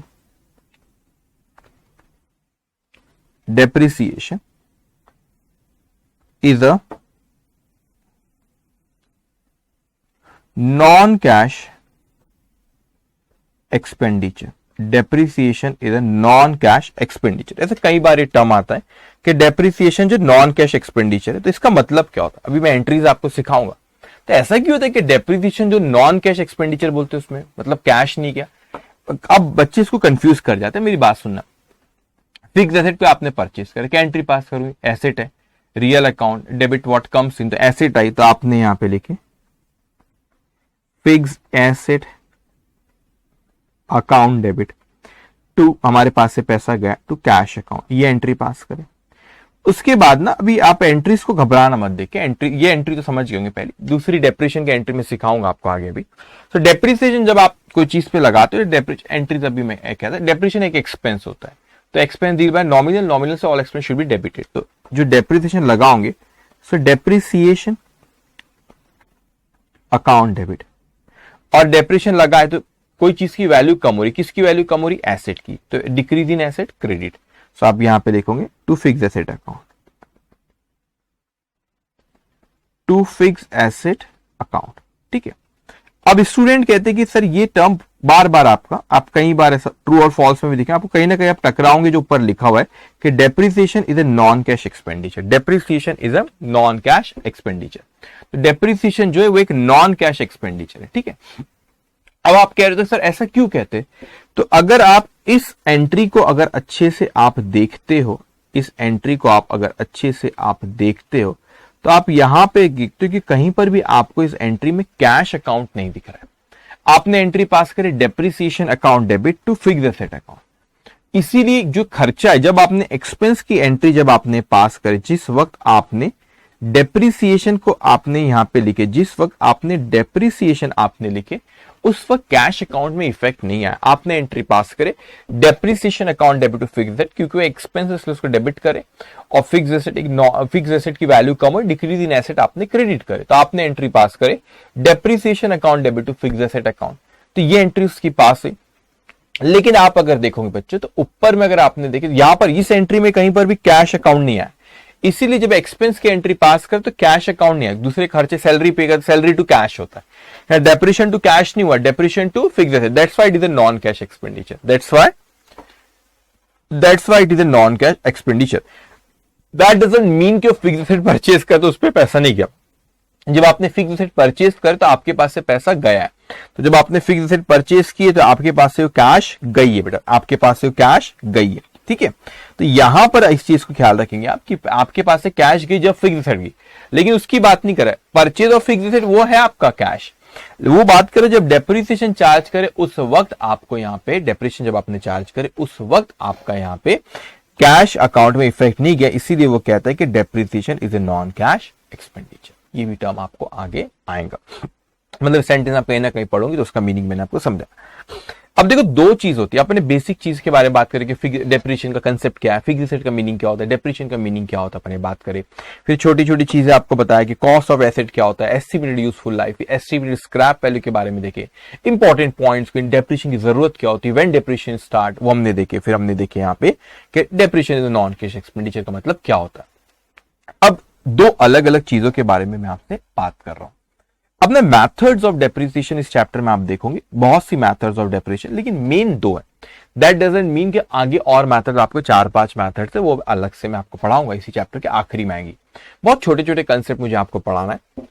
दैट डजंट मीन कि वो जो मेथड्स आप पढ़ रहे हैं आगे है वो नहीं पढ़ना है। देखो इंस्टीट्यूट ना एग्जामिनेशन में मेथड्स पे मैंने देखा कि इंस्टीट्यूट क्वेश्चन नहीं पूछती है, ठीक है, इंस्टीट्यूट क्वेश्चन उस पर नहीं पूछती, मैंने ऑब्जर्व किया। दैट डजंट मीन कि आप बोलेंगे नहीं नहीं उस पर तो इंस्टीट्यूट क्वेश्चन नहीं पूछती है तो फिर हम लोग उस पर नहीं पढ़ेंगे। मेथड्स तो मैं आपको सारी पढ़ाऊंगा, लेकिन और सारी पढ़ना, एक भी सिलेबस में हमारी ऐसी चीज नहीं होंगी, एक चीज भी ऐसी नहीं होगी जो मैंने आपको नहीं पढ़ाना, 2 चीज ज्यादा बोल दूंगा आपको लेकिन कम कभी नहीं होगी, ठीक है। तो वो मेथड्स जो दूसरी मेथड्स उसके बारे में भी हम लोग बात करेंगे, लेकिन मेन आपकी 2 मेथड होती है, उस मेथड जो है उसके बारे में बात कर, ध्यान से मेरी बात समझना, ठीक है, कंसेप्ट को अच्छे से आप अभी ध्यान से आप मेरी बात को यहाँ पे सुनोगे। मैंने यहाँ पे लिखा कि मेथड्स ऑफ डेप्रिसिएशन, मैं लिखता हूँ कि मेथड यहाँ पे आ जाएंगे इतने जगह, हाँ काफी है, ठीक है। सो मैं यहाँ पे लिखता हूँ मेथड्स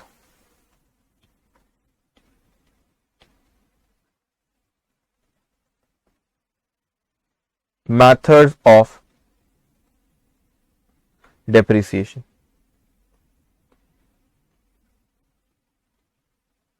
मेथड्स ऑफ डेप्रिसिएशन। अब आप ध्यान से अब आप मेरी बात सुनोगे कि डेप्रिसिएशन की मेथड के बारे में बात करें तो मेरे को आपके 2 चीज कहना है।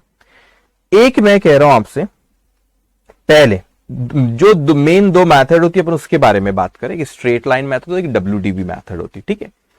अब यहां पे मैं आपसे जो बात कर रहा हूं, जो मेन आपकी 2 चीज है, एक आपका होता है, पहले मैं आपसे बात कर रहा हूं कैलकुलेशन के बारे में, कैलकुलेशन के बारे में बात कर रहा हूं मैं, दोनों जगह कैलकुलेशन। तो आपकी जो ये 2 मेथड है, ये जो 2 मेथड है ना, ये कैलकुलेशन, मेथड ऑफ डेप्रिसिएशन मैंने लिखा। तो ये जो 2 मेथड है, ये मेथड हमको, अभी मेथड के नाम लिख देता हूं फिर मैं आगे बढ़ता हूं।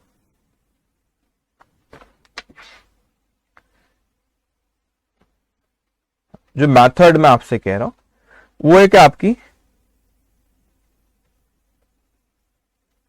स्ट्रेट लाइन मेथड, इसे कहते हैं स्ट्रेट लाइन मेथड के नाम से इसको बुलाते हैं, या इसको अलग अलग नाम थे लेकिन जनरली स्ट्रेट लाइन कहते हैं। फिर इसको फिक्स इंस्टॉलमेंट मेथड के नाम से भी बुलाते हैं, या इसे आप ओरिजिनल कॉस्ट मेथड के नाम से बुलाते हैं। तो एक ही मेथड है, straight line method, fix instalment method या ओरिजिनल कॉस्ट मेथड, वो एक ही मेथड है, इसको अलग अलग नामों से हम क्या करते, बुलाते। तो इसमें क्या चीज होती है, मेथड्स, और उस मेथड पे आऊंगा, लेकिन दूसरी मेथड जो आपकी, उससे बोलते हैं reducing balance method, reducing balance method,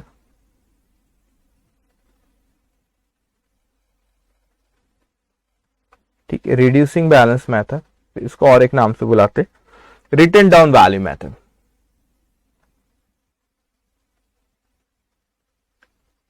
written down value method. Okay, अब ध्यान से आप मेरी बात सुनो।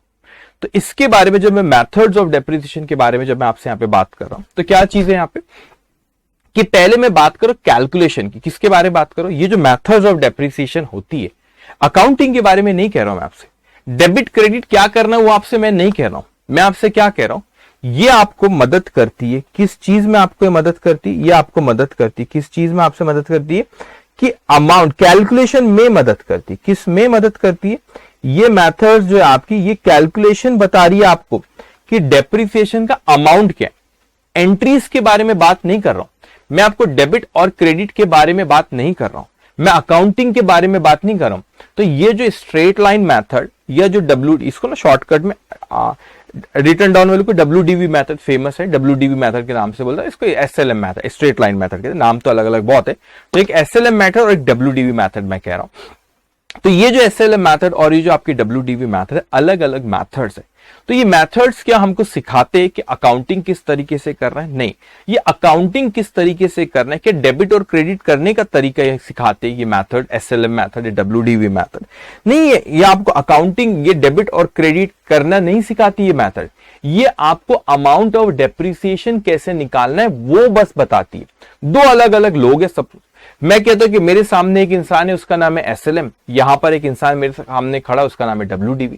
तो SLM एक अपने नजरिए से, एक अपने तरीके से बताता है कि अमाउंट ऑफ डेप्रिसिएशन क्या होना चाहिए, एक यहां पे दूसरा बंदा खड़ा है, वो अपने तरीके से बताता है कि अमाउंट ऑफ डेप्रिसिएशन क्या होना चाहिए।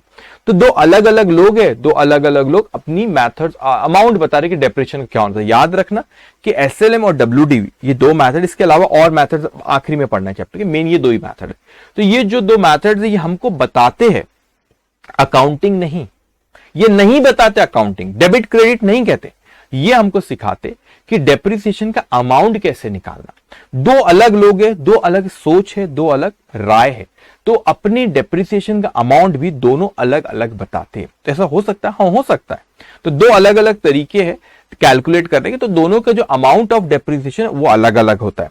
तो ये जो आपकी कैलकुलेशन है SLM मेथड, ये और जो आपकी स्ट्रेट WDV मेथड जो है आपकी, ये आपका क्या बताती है, ये आपको बताती है, मैं लिख देता हूं, अमाउंट ऑफ डेप्रिसिएशन। ये ऊपर एक सेकेंड, ये आपको कैलकुलेशन जब आप यहां पे करते हो तो ये कैलकुलेशन, ये मेथड्स क्या बताती है, ये मेथड्स क्या बताती है, ये आपको बताती है amount of depreciation, amount of depreciation. तो ये कैलकुलेशन जो आप कर रहे हो वो आपको डेप्रिसिएशन का अमाउंट कैसे निकालना है, ये दो मेथड अलग अलग बताती है। अब मैं अकाउंटिंग के बारे में बात करूं, फिर चाहे वो SLM मेथड हो या WDV मेथड हो, SLM मेथड हो या WDV मेथड हो, ये आपको बताती है अकाउंटिंग, वो आपको बताती है अमाउंट ऑफ डेप्रिसिएशन। अब मैं आपको बात करूं अकाउंटिंग के पॉइंट ऑफ व्यू से, तो अकाउंटिंग के पॉइंट ऑफ व्यू से बोलूं तो यहां पे दो तरीके होते हैं लिखने के, दो तरीके, दोनों में तरीके तो दोनों में सेम है। तो ये जो अकाउंटिंग के बारे में मैंने यहां पे नीचे जो ये लिखा, ये क्या बताता है, ऊपर तो वो calculation amount of depreciation method बताती है, अकाउंटिंग के पॉइंट ऑफ व्यू से अगर मैं बोलूं यहां पे, तो ये अकाउंटिंग बताती है, वो अमाउंट बताता है। देखो याद रखना, ये SLM मेथड और WDV मेथड क्या बताती है बेटा, अमाउंट डेप्रिसिएशन का कितना, वो अमाउंट कितना होगा, वो अमाउंट को निकालना, वो दो मेथड बताती है SLM मेथड और WDV मेथड। लेकिन आपको ये, अब मैं अकाउंटिंग की बात करता हूं, पहले मैं लिख लेता हूं फिर आपको इसको कनेक्ट करता हूं। ये एक होता है पहला डेप्रिसिएशन, डेप्रिसिएशन इज क्रेडिटेड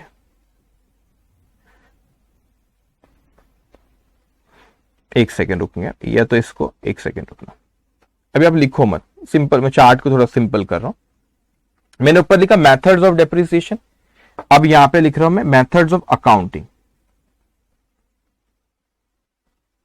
तो इसमें आपको आसानी जाएगी। तो वो आपका वो क्या बताता है बेटा, मेथड्स ऑफ डेप्रिसिएशन क्या बताता है, मेथड्स ऑफ डेप्रिसिएशन हमको बताता है कि आपको उसमें अमाउंट ऑफ क्या निकालने में मदद करता है, अमाउंट ऑफ डेप्रिसिएशन। अकाउंटिंग वैसा नहीं कहता। अब यहां पे आप देखोगे कि यहां पे एक तरीका होता है आपका, depreciation is credited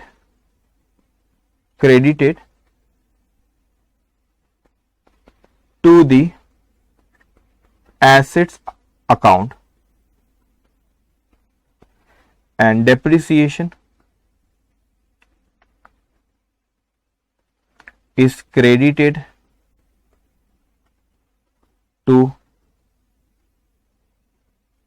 depreciation reserve account. अलग अलग नाम है, डेप्रिसिएशन रिजर्व अकाउंट का हो या provision for depreciation account oblique, अलग अलग नाम से उसको बुलाते, प्रोविजन फॉर डेप्रिसिएशन अकाउंट या उसको और एक अक्यूमुलेटेड डेप्रिसिएशन अकाउंट के नाम से बुलाते, अक्यूमुलेटेड डेप्रिसिएशन अकाउंट। अलग अलग नाम है, डोंट वरी, उसको पढ़ के भी घबराना मत। अब देखो क्या चीज हो रही बच्चों कि यहां पे अपने को अमाउंट ऑफ डेप्रिसिएशन निकाल रहे हैं, मेथड ऑफ डेप्रिसिएशन क्या निकाल रहा है, अमाउंट ऑफ डेप्रिसिएशन निकाला है। और ये अकाउंटिंग कैसे करना है, लिखना कैसे, डेबिट क्रेडिट क्या करना है वो सिखाता है आपको, दोनों में फर्क है। इसका मतलब हम लोग पहले अभी जब डिस्कशन शुरू होगा तो first will discuss about the methods of depreciation. What do you mean by straight line method? What do you mean by WDV method? Return down में ऑलवेज मैं उसको WDV मेथड बोलूंगा और स्ट्रेट लाइन को SLM बोलूंगा। तो SLM method, WDV method, वो आपको अमाउंट ऑफ डेप्रिसिएशन निकालने में मदद करेंगे। तो कैसे निकालेंगे अमाउंट ऑफ डेप्रिसिएशन, उसको अपन डिस्कशन करेंगे। फिर उसको लिखना कैसे, तो अपना जो क्वेश्चन नंबर 1 जो रहेगा आपका, क्वेश्चन नंबर जो आपका 1 रहेगा ना, सो क्वेश्चन नंबर 1 में आप लोग सीखोगे यहाँ पे, क्वेश्चन नंबर 1 में यहाँ पे ये जो मतलब आई मीन टू से ये जो आपका है SLM मेथड से दो तरीके उसको लिखने के। ये आपको SLM मेथड ने यहाँ पे क्या बताया, इसने आपने अमाउंट ऑफ डेप्रिसिएशन ये निकाला SLM मेथड से, उसको लिखने के दो तरीके, एक ये तरीका और एक ये तरीका।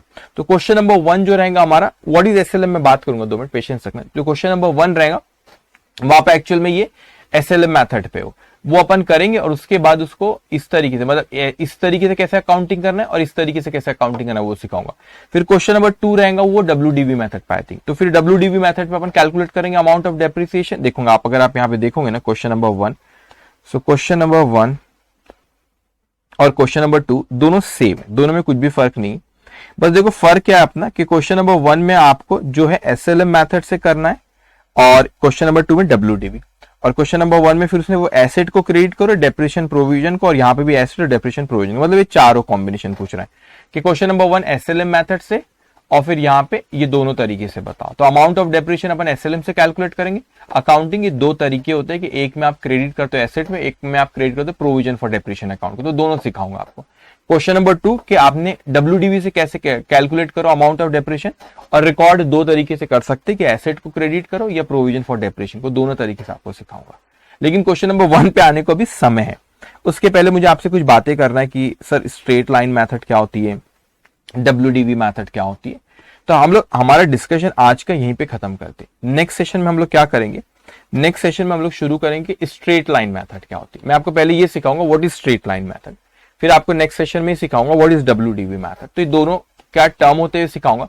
उसके बाद ये भी सिखाऊंगा कि इसमें अकाउंटिंग कैसे करते और इसमें अकाउंटिंग कैसे करते, उसके एंट्रीज भी लिख के बताऊंगा, ठीक है। उसके बाद फिर अपन क्वेश्चन सॉल्व करना शुरू करेंगे। तो अगले सेशन में भी 15-20 मिनट आधा घंटा अपना इसी पे चर्चा चलेंगी, ठीक है। 15-20 मिनट इसी पे चर्चा चलेंगी और उसके बाद फिर अपन 15-20 मिनट आधे घंटे बाद फिर वो क्वेश्चन नंबर 1 से अपना वहां पे शुरू होगा, ठीक है। सो ये सेशन यहाँ पे खत्म होता है। Take care, bye bye.